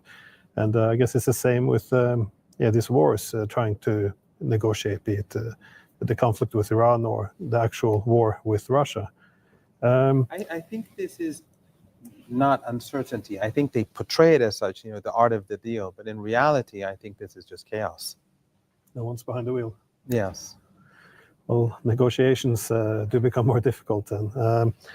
Alistair, I'd just like to say something about that because I think it's important. I know that Trump is being criticized quite widely everywhere about chaos, but in terms of the economic situation, I do think he had a plan, not a plan, a vision, that the United States needs an economic rebalancing. In truth, it was not just necessary, it was inevitable, because it was on the path either to a slow bankruptcy or a quick bankruptcy. And I know there was a team that had been working on it, Wout and other people who was the former head of the Office of Budget Management before, have been working on it for some time. That doesn't mean it is going to succeed or it is the right plan. There are a lot of different views about this, but nonetheless, there was a vision and there were people who were looking and working and thinking it through in a very thorough way. On the foreign policy, we've now moved to the point where, he's got a divided team. So who's doing the negotiating with Russia? Trump. I mean, Trump sends a message to Putin via Witkoff, and then, as the Russians say, Mr. Putin sends a message back via Witkoff. It's not a very good way of managing a complex strategic decision making on something like Russia or Iran. That there isn't. So foreign policy is different in this case from the domestic policy, where I think Trump feels more assured and feels more confident that he has ideas. He does on tariffs. He's had these ideas for 40 years or more, and he's developed them over the time. On foreign policy, he's weak. I mean, his background is, if you like, the circles of New York. And particularly the circles associated with Israel in New York. Witkoff has no background in the region. He's a real estate man. He's obviously clever. He's obviously capable. But, you do need someone on your team. You need a team that actually, JCPOA is a hugely complex process. You can't just walk into it in the middle, pick up a few threads and say, this is new, because it's all been done before. And unless you know that and how it worked out, you can't take it forward. So again, there's a difference between his domestic and his other. And the domestic economic one is his priority, not the foreign policy, because that's what the mandate was about. It was about bringing jobs back to America. The peace, that he's a man of peace. I mean, I'm sure it sat well. Part of his constituency doesn't want forever wars, doesn't want war with Iran. The populists don't. Some people have begun to speak up about that and say that. They also don't trust the way in which they're managing the Russian business. So within the populist wing, there is a certain amount of pushback coming. And the factor of all of this is, the confidence in Israel has been declining sharply. The polls have shown, even amongst that generation, particularly amongst young, it's changed. But even amongst the older generation, who watched that film Exodus and are pro-Israeli, even for them, what they see in Gaza is unbearable. And so it is changing. Is it going to be enough to bring about a fundamental change in the paradigm regarding Iran, away from the sort of siege idea that Iran can be just kept contained in a siege for now and forevermore, as Israel would like, or neutered? We have to wait and see. But the point is, it's not about 3.67 enrichment, 20% enrichment. It's about what is the balance of power in Washington, whether if Trump is capable of, if you like, bringing this to a normalization or not. Well, yeah, the domestic economic issues. I do have some empathy there because everyone seems to recognize it was going the wrong direction, yet nobody wants a disruption to the status quo. Yeah. But I want to ask on the foreign policy issue. This is another nice comparison between Russia and Iran. That is, one doesn't always get the impression that Trump is willing to take into consideration the security concern of the opponent. I mean, both as Alistair Crook argued, many people are waking up now to what's happening in Gaza, but yet nobody wants to address the actual grievances of Iran. No one wants to discuss what has been done to Iran over the past 45 years, especially. No, we can go much further back, 53. Nobody wants to talk about Syria, Gaza, what's happening in Yemen. We see something similar in Russia. No one wants to discuss whether or not this was a good European security architecture to just gradually march NATO towards Russian borders. Yet it seems that all negotiations, what the US is willing to give in return is maybe some sanction relief, which probably won't come anyway. So will stop punishing you if you do as you're told. But how do you explain this lack of recognition, though, for the security concerns of their opponents? Is this just ignorance, or is this a hegemonic impulse that we don't care about what others want, or how do you interpret this? The arrogance of power. I think that to a large degree, as I said earlier, it is ideological, but I also think that they are still stuck in the past. I think these people still see the world as it was in the 1990s and three decades ago, the end of history, as Alistair alluded to briefly earlier on, and they can't recognize that they don't recognize that how fast the world is changing. So Alistair was speaking about putting people in a box, putting Iran in a box, putting Gaza in a box, suffocating people. But what the United States has done, because it is unwilling to even give concessions to it right now, it has multiple problems. Internal issues aside, it has Russia, it has Iran, it has China, alongside its other issues. Iran meaning West Asia, the resistance.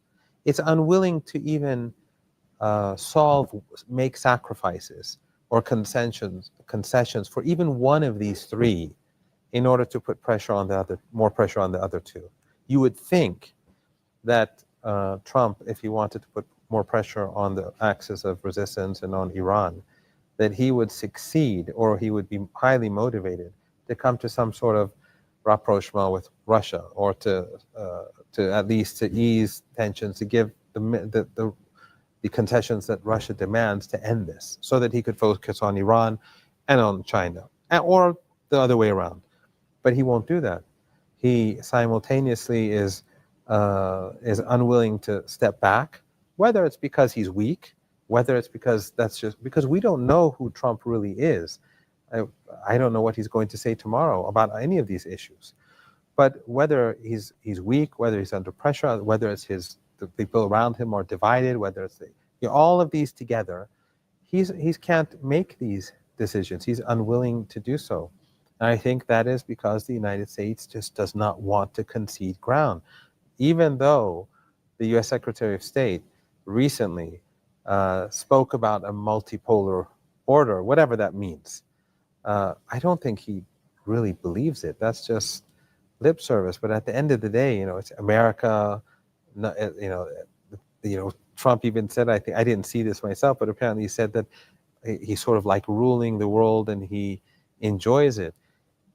They see it that way, even if they don't believe it. That's what they say it to one another. The media says it. It's repeated. It's this echo chamber. And maybe I'm inside that echo chamber. Maybe I don't really believe it, but that's what everyone else is saying. So I sort of repeat the same statements. That's how I see it, at least. Well, on that note, we should wrap it up. But it is, I want to thank both my guests, Alistair Crook and Professor Syed Marandi, because this is a very important topic. We could have spent an entire different show just talking about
A few hours ago, Deputy Chairman of the Russian Security Council, Dmitry Medvedev, addressed the nation with congratulations in honor of the 80th Great Victory over Nazi Germany.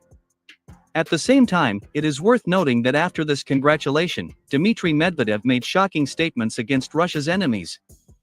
He specifically noted that since Soviet times, the Russian people have understood perfectly well that if the enemy does not wish to surrender, then it must be entirely destroyed.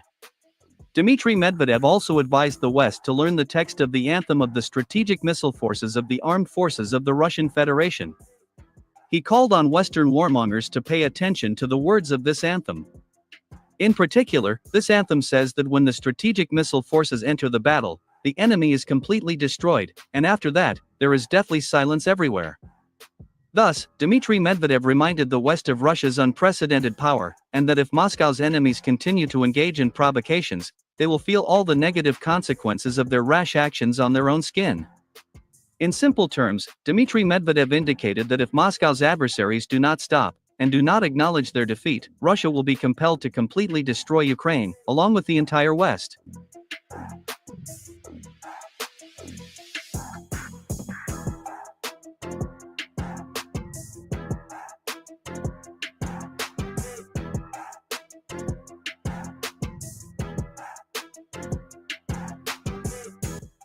Furthermore, Dmitry Medvedev also said that Moscow would achieve all its goals in Ukraine, and that Russia needs to fight the rebirth of Nazism around the world. My dear friends, it is worth noting that Dmitry Medvedev made such a harsh statement after the Kiev regime and its Western masters committed another unfriendly act against Russia. In particular, on May 9, in the city of Lviv, EU countries, including Britain, established a so-called special tribunal for Russian President Vladimir Putin and political and military leaders of Russia.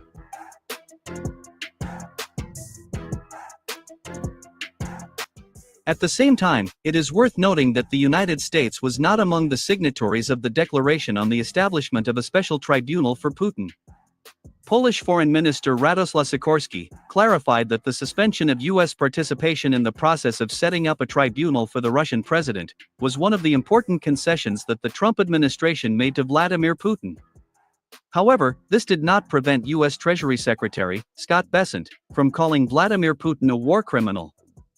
He made this statement during congressional hearings. According to him, Vladimir Putin is a real war criminal who needs to be tried and imprisoned. Vice President of the United States James David Vance also added oil to the fire. In particular, speaking with reporters from Fox News, he made it clear that the United States could not agree to transfer to Russia the territories of Kherson, Zaporizhia, and Donetsk regions, controlled by the Ukrainian army. Well, my dear friends, it is worth recognizing that while maintaining such a position, the United States is unlikely to be able to make serious progress in negotiations with Moscow.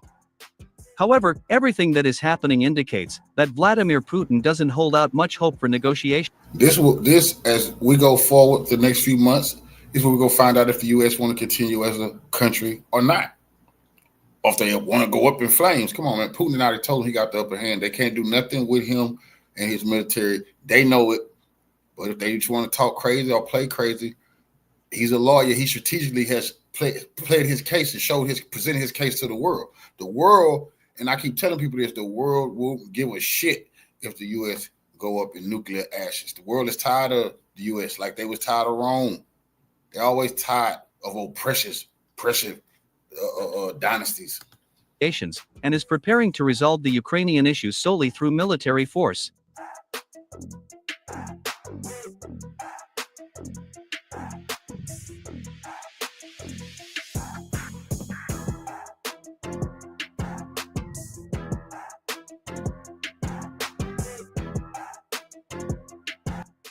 And that is why, to cool down the hotheads in the United States and other NATO countries, Russia deployed the most fearsome weapon ever invented by human beings.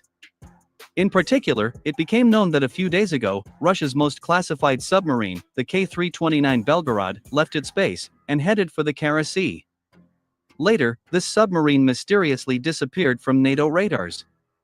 Given the fact that this fifth-generation submarine is the carrier of the nuclear-powered unmanned underwater vehicle Status 6, also known as Poseidon, this incident caused a real shock among the Western military.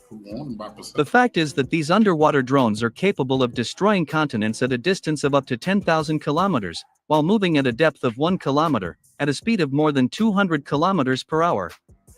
Simply put, these underwater drones are deadly and invulnerable. By the way, the Western press also drew attention to this incident. Poseidon, Putin been told him about that, just like he told him about the weapons he's been using on Ukraine. Years ago, they didn't believe him. They said they didn't exist. Okay, the Poseidon exists.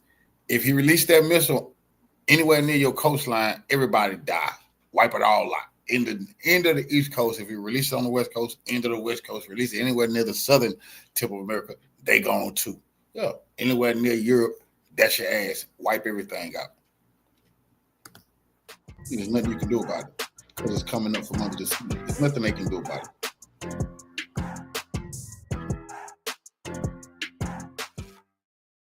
There was a wave of panic publications in the Western press about the disappearance of the latest Russian nuclear submarine Belgorod, which is the carrier of the Poseidon nuclear-powered underwater drones.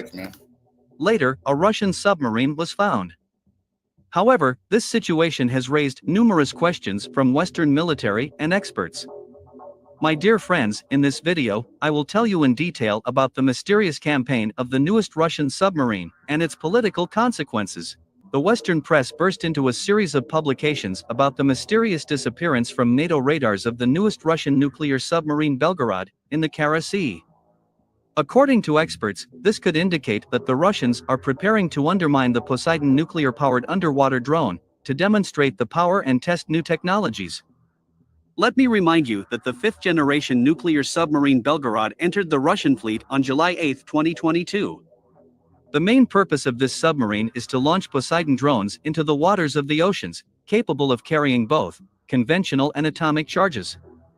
Poseidon is a further development of the ideas of the Soviet academician Sakharov, the creator of the thermonuclear bomb.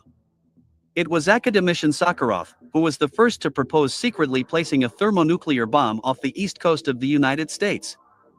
In case of war, the detonation of such a bomb would cause a giant radioactive tsunami that would wipe out the most populated and developed part of the United States from the face of the earth. Poseidon's advantage is that this underwater drone has an unlimited range thanks to its nuclear propulsion system. Also, this drone has a high speed, which makes it nearly impossible to intercept. Poseidon is also able to lie low and wait for a command to act, while remaining unnoticed. After the submarine Belgorod disappeared from the radar, American experts began to claim that the Russians were preparing a Poseidon test explosion in the Kara Sea with a non-nuclear charge. However, this did not happen. 2 weeks after disappearing from radar, the latest Russian nuclear submarine Belgorod appeared at the naval base in Severodvinsk, as if nothing had happened. No explosions were recorded in the Kara Sea. However, this fact didn't calm the Western military and experts, but raised even more questions. Where was the largest and most secret submarine of the Russian Navy all this time? Did this submarine launch the Poseidon nuclear-powered underwater drone? And if, nevertheless, the Russians launched Poseidon, then what kind of charge was present in it, nuclear or non-nuclear? And finally, the most important question, where exactly is Poseidon now? We don't yet know the answers to these questions. My friends, it is quite possible that Poseidon was not on board the submarine at all. However, the mysterious campaign of the Russian submarine has already led to certain political shifts. Let me remind you that it was during the mysterious campaign of the Russian submarine that American businessman Elon Musk began to declare the danger of nuclear war, and how Russia could destroy the United States and Europe in 30 minutes. Elon Musk constantly talked about this and offered options for a peaceful solution to the conflict in Ukraine. Many of you may think that such statements mean nothing. However, those of you who know the political culture of the United States understand that Elon Musk literally legalized reasoning that seemed unthinkable in the West just a month ago. And this means that this story will only develop. Indeed, it is hard to imagine what would have happened in the minds of Western politicians and the media if the real tests of an underwater nuclear drone did take place. Even without a nuclear charge.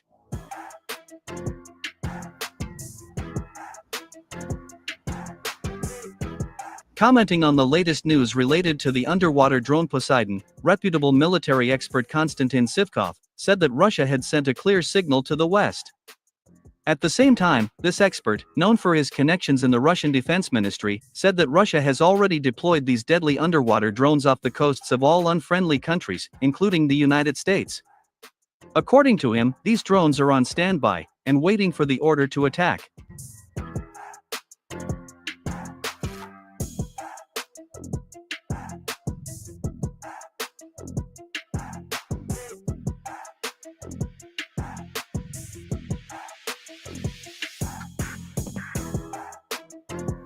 At the same time, Konstantin Sivkov noted that currently, the United States and other NATO countries do not have anti-submarine defense systems that could intercept and destroy the Russian Poseidon underwater drones. Against this backdrop, respected American military expert and former CIA analyst, Larry Johnson, called on the Trump administration to improve relations with Russia as soon as possible. Moreover, he called on Trump to admit that it is the United States that is the main culprit of the war in Ukraine. Larry Johnson also reminded Trump that it was during his first term as president that the Ukrainian army increased fivefold, with the help of U.S. military assistance. That is why Vladimir Putin does not view Donald Trump as a competent peacemaker. At the same time, Larry Johnson reiterated his confidence that Russia will end this conflict solely through military force. Moreover, he also stated that Zelensky and his entourage are doomed. According to him, Russia will physically destroy the entire Kiev regime, as Putin has long been convinced that Zelensky and his gang are incapable of adhering to any treaty.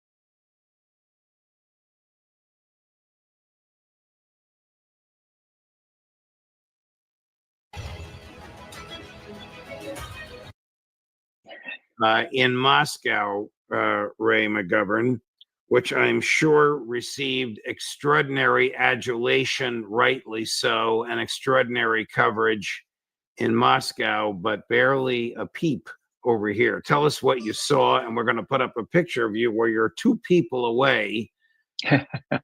There you are. And the gentleman over your left shoulder with the sunglasses is Dmitry Medvedev, the former president of Russia and the now deputy chair of Russia's National Security Council, just to show you how VIP-ish you have become, Mr. McGovern. I don't know how you got those seats, but God bless you. What did you see? What was it like? Well, first of all, I don't think if I were not with Oliver Stone, we would have gotten such good seats. In all honesty, it was quite impressive. It was a really good show. President Putin made a pretty emotional speech. It was short. It was not sweet, but it was reasonable. In other words, here's the way he started out. Comrade soldiers and sailors, sergeants and sergeants majors, midshipmen and warrant officers, comrade officers, generals, and admirals. Notice the sequence there. Notice the priority given to the simple soldiers. That caught my eye right off the bat and sort of set the tone. He talked about the defeat of Germany. It could not have happened without the combined efforts of the Allies. Whoa, wow, combined. Is he talking about the US? Well, here's what he says. We will never forget that the opening of the second front in Europe, which took place after the decisive battles in the territory of the Soviet Union, that this second front hastened victory. And we highly appreciate the contribution made to a common struggle by the Allied armies, members of the resistance, and the courageous people of China. Here's Xi Jinping sitting right to his right. Now, he says that we'll continue to look up to our veterans and we'll take their example and we'll give those traditions and this great heritage, and it is a great heritage at the cost of 27 million killed. We'll give this great heritage the biggest place in our hearts and pass them on to future generations. Putin is fixed on future generations. I could say a little bit more about that when he addressed the same youth forum that I did on Wednesday and I did last Tuesday. It's very interesting how he comes across to the young people and how he cultivates this need to pass along traditions and pass along history, really, the real history, not the history that's coming out of the White House, I'm afraid to say. Larry, the real history is that for whatever you think of FDR politically, whatever you think of Churchill, they both stated clearly the Russians won World War II. Churchill used a phrase like the Russian military ripped the guts out of the Wehrmacht. And yet the United States does not remember. Yeah, and it's stunning when you compare. Russia inflicted 80% to 85% of the casualties on the German army. The United States with the British allies, 15%. The Russians lost, combined between military and civilian casualties, KIA, killed in action, during World War II. They lost 20% of their population, almost 21% actually. That means 1 in every 5 Russians died in that war. Compare that with the United States, where 1/10 of 1% died in the European theater, 189,000. We lost 110,000 in the Pacific, and then there was another 134,000 counted as World War II casualties because they died while wearing a uniform, but they were, they got into a fight at a bar, they were run over by a car, they got sick. So the actual combat casualties, the United States suffered virtually nothing. And it is outrageous and disgusting for Donald Trump to make this claim that, oh yeah, we won it. We were at best spectators. I mean, in terms of the actual battles fought. And that is not to take away from those who served and those who lost their lives. But for God's sake, we need to put it in proper perspective. The only other country that came close to suffering losses like Russia was China. And so here are China and Russia sitting together. A lot of people will say conventionally that 60 million people died in World War II. Well, between Russia and China, 47 million Russian and Chinese died. Wow. Put that into perspective. How significant to Ray to the national psyche is remembrance of sacrifice and collective patriotism. Central is the right word. You know, there is fact. There are no alternative facts, as Trump's first White House spokesman used to talk about alternative fact. There's no alternative history. Now, the thing that surprised me, there was no recrimination. This was a celebration. Here's Xi Jinping, here's Putin, here's what Larry just mentioned about history, and they're not criticizing the allies. They say, oh, we're grateful for their help. You know, they helped open a second front. And even though we had the major battles, they helped, and we're very happy about that. They're trying to pass along not a hateful history. They're trying to pass along an accurate history. And when the White House comes out with strange things like alternative history, then the whole world ridicules that appropriately. Let me cite this one little Q&A. On Wednesday, when Putin addressed this youth forum, Znania was the outfit, he had a long Q&A as usual, about 2 hours, okay? And then this woman, Victoria Agapova, she said, my great-grandfather, he was disabled, but he saved a whole platoon of disabled people by putting up a mock soldier, drawing Nazi fire on it, and saving the rest of his comrades. And so Putin, this was interesting. So Putin, I would have expected him to say, oh my, well, thank you. We didn't say that. He says, what's your source for that? You know, once you're an intelligence officer, you want to know the source. And she said, my great-grandmother. Well, how'd she know? Well, that was her husband, and that's my grandmother. Oh, okay. And then he went on to say, and this is really interesting. So it was your mother's grandfather? Yeah, right. Okay. My mother told me stories about the war. We barely survived. We barely survived the hunger and the blockade of Leningrad. So he says, here's what she said. My relatives, or what happened to me was my relatives passed this letter from my grandfather during the war. He wrote it to his son who was at the front. And the letter was an account of how my grandfather's wife died with a bullet in her stomach. And as she was dying, she says, look, don't cry for me. Don't worry about me. What's important is that we win. And here's what Putin says on that. You know? This is very important. It refers to a quality many people have, regardless of nationality, including Russians. Now, that's not a man beset by nationalism. That's a man who understands human life, okay? So he says, look, this is what I want to tell you. Everybody feels this pain, and this is the payoff here. At the end of the letter was a nice postscript, great-grandfather to son. Smash those bastards.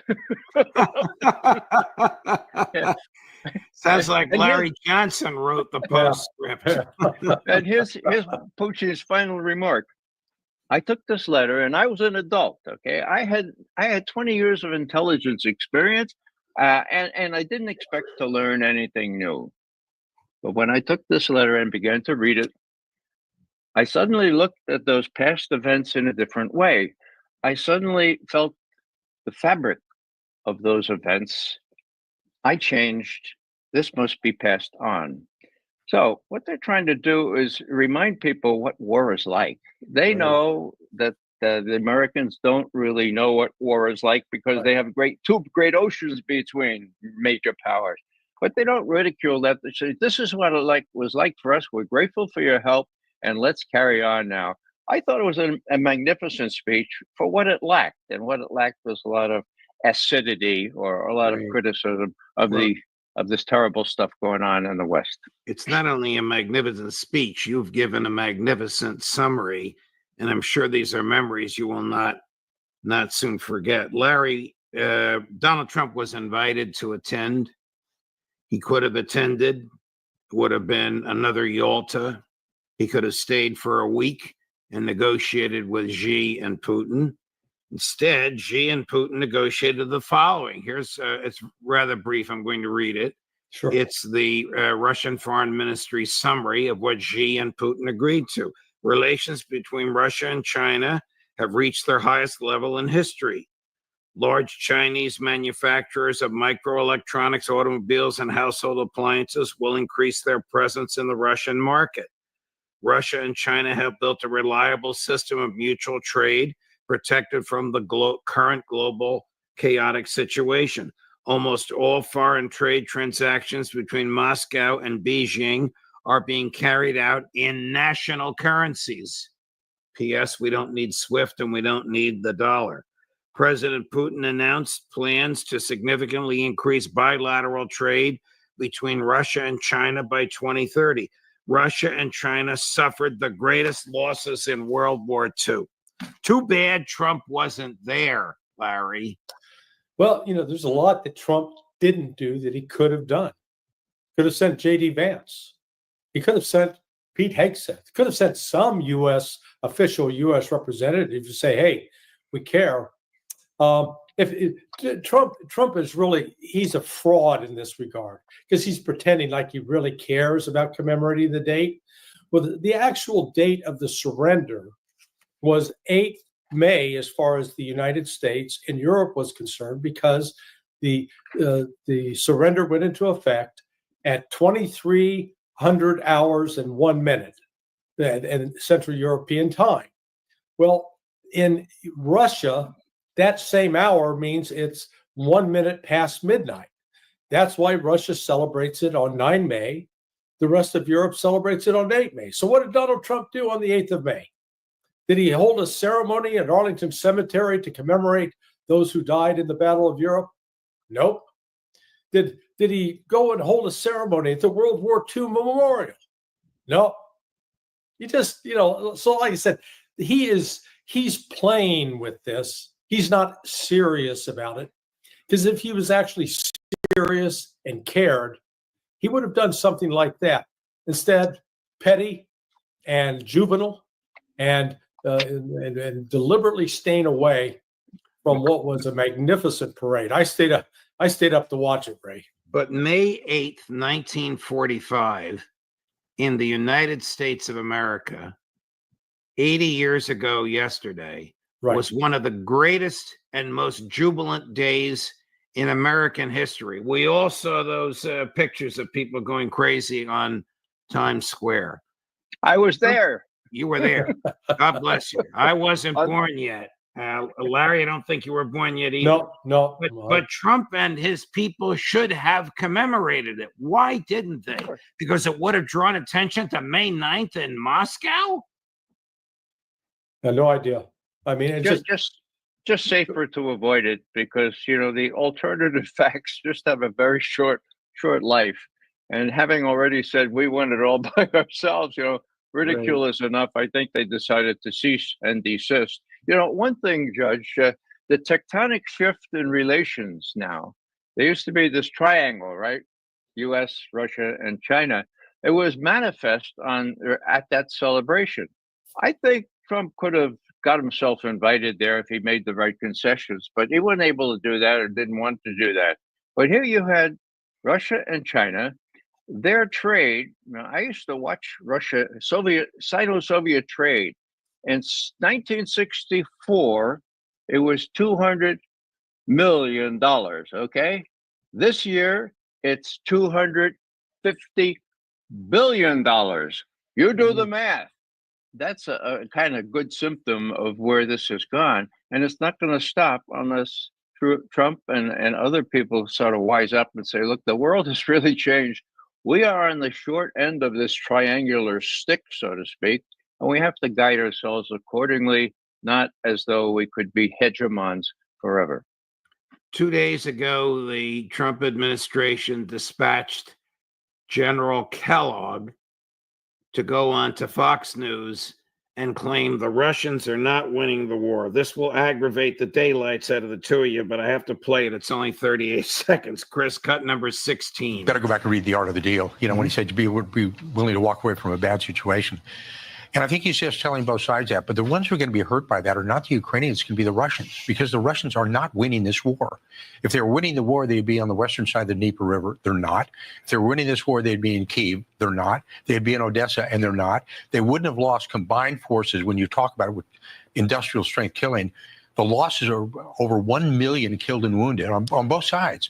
And so when people say he's winning the war, if he just comes to an agreement right now, ceasefire in place, I think then he said, okay, he's kind of accomplished everything that he may want to and just step back from that. Does this general have any idea what he's talking about, Larry Johnson? Well, I just looked at Roger's thesaurus. They've added the new synonym for idiot, imbecile, ignorant.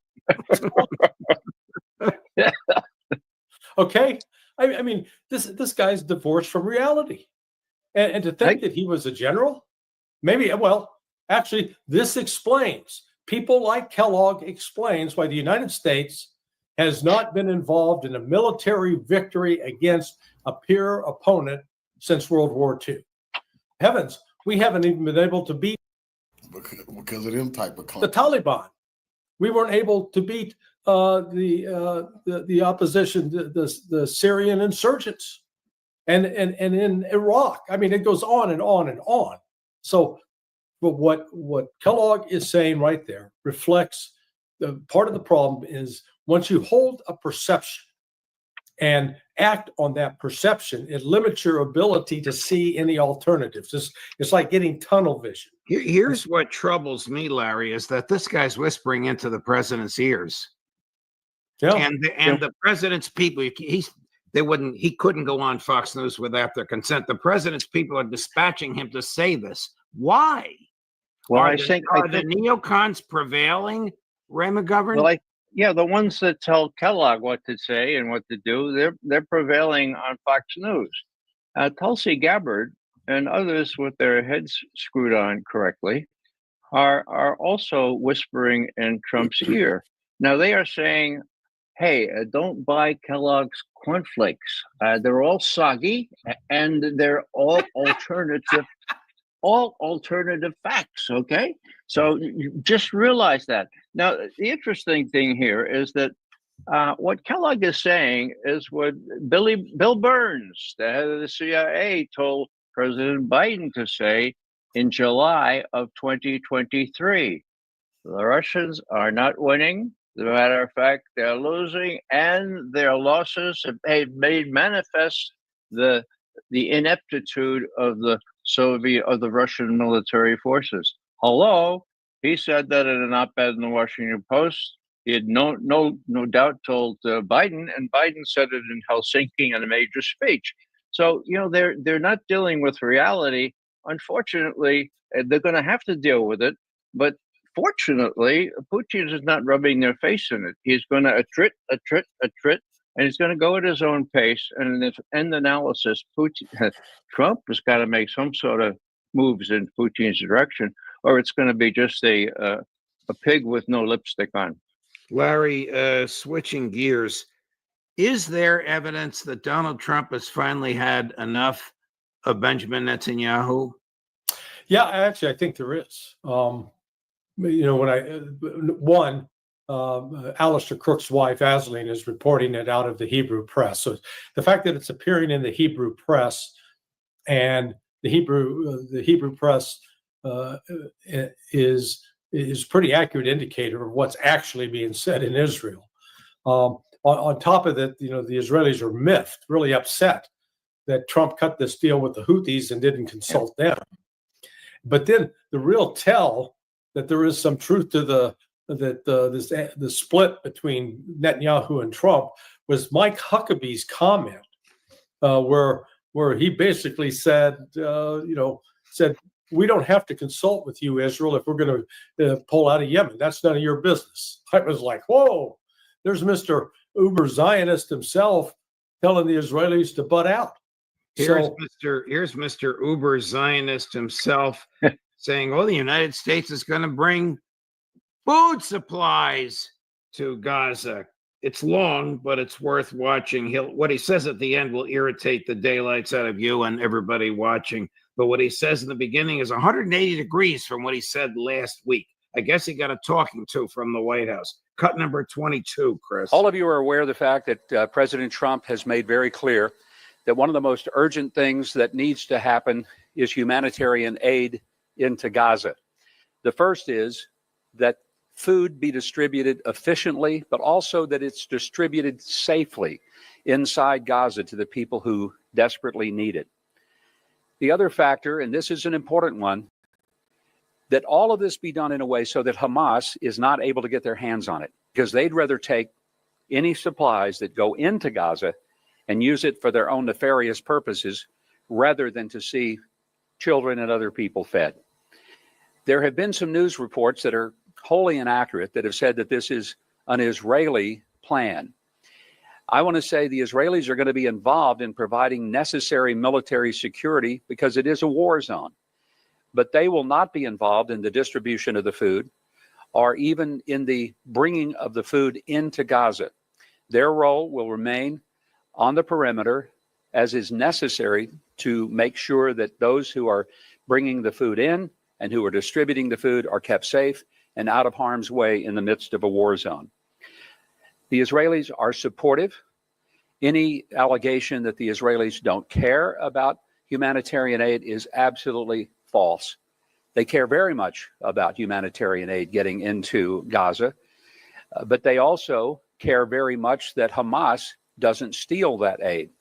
But that is a view that is shared by the president and by all of us at the United States, because we truly want this to be a humanitarian effort. Well, the second part was the old Larry, the old Mike Huckabee, the one who justified the use of, just 2 weeks ago, justified the use of food, denial of food as an instrument of war. The first part, he's just saying what he's been told to say. But if what he's saying is true, Larry, against the wishes of Prime Minister Netanyahu and the thugs around him, the United States of America is going to bring food to the starving people of Gaza. Yeah, well, we know over the last year, well, last 2 years, almost 2 years.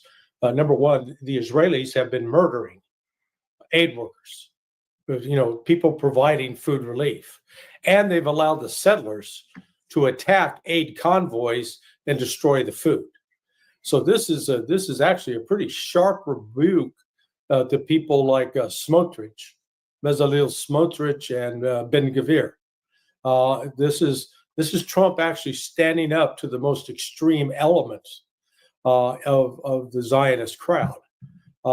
Because I think his friend Steve Witkoff, although a Zionist, is not of that ilk, and he's not one to indulge or even accept that kind of behavior. So this, I hope he pulls this off, because part of it, I think part of the motivation is he's headed to Saudi Arabia and to visit some of the other Gulf Arabs, and I'm sure that they've sent the message that if you want to come here and be welcomed, you better get some aid into the Palestinians. Otherwise, forget about it. Israeli Army Radio. This is from Alistair Crook's wife.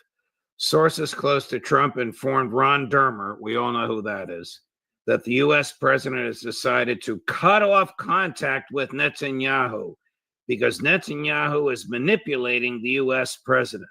Those close to Trump informed Dermer that Trump hates nothing more than to appear like someone is manipulating him. So, Ray McGovern, Trump's ego versus Netanyahu's deception, which will prevail? Judge, I don't buy it. Trump has made deals like this with rhetoric. At one point, Biden, when he was too meek and timid to ask Netanyahu to let those damn trucks in, he said, we'll build a wharf, and it worked for about 20 days and it got nothing in there, okay? So I doubt that this is more than rhetoric. I don't see it as more than rhetoric. I hope that I'm wrong.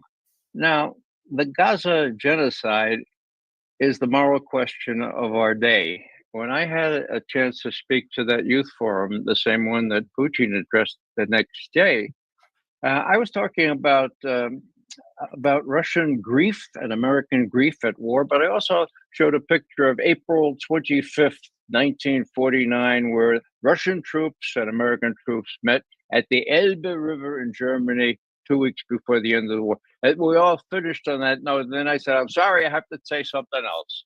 This is really not very well connected, although I hope that when Xi Jinping and President Putin get together and major other forces, other visitors, that they can do something about this. But the moral question of our day is stopping the genocide that my government is enabling.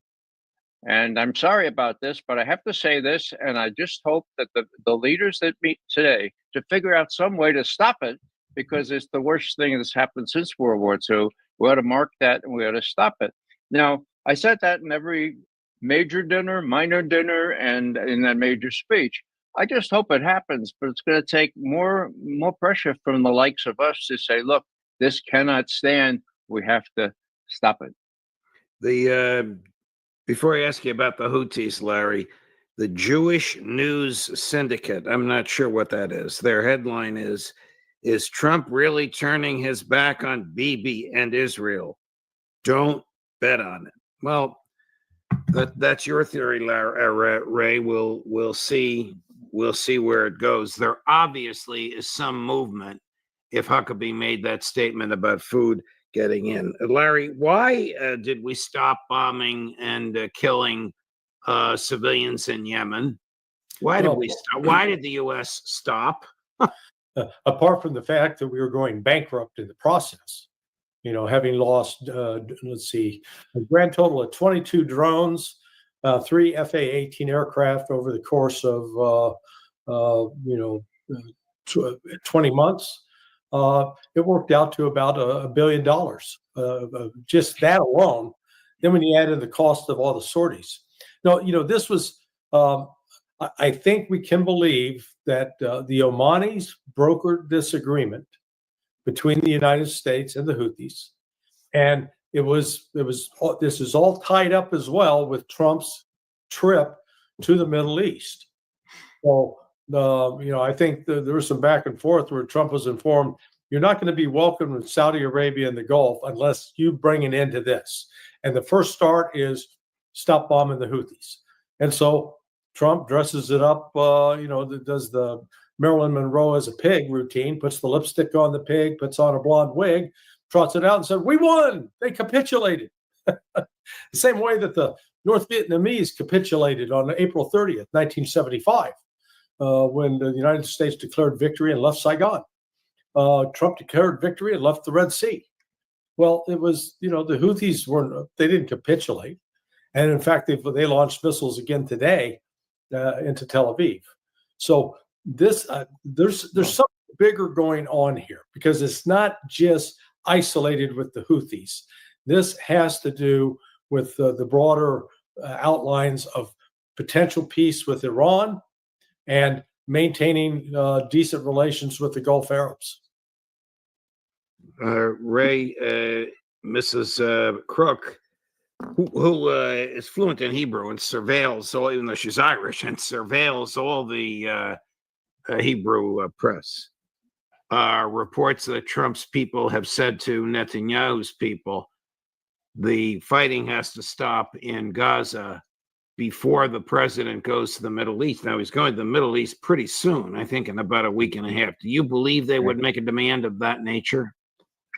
I think it all depends on what Netanyahu would tell the president. That Netanyahu is in such terrible straits domestically that unless he has a change of heart, at a bolt fuss, he's not going to change his mind on that. He's going to say, look, just give me a couple more weeks.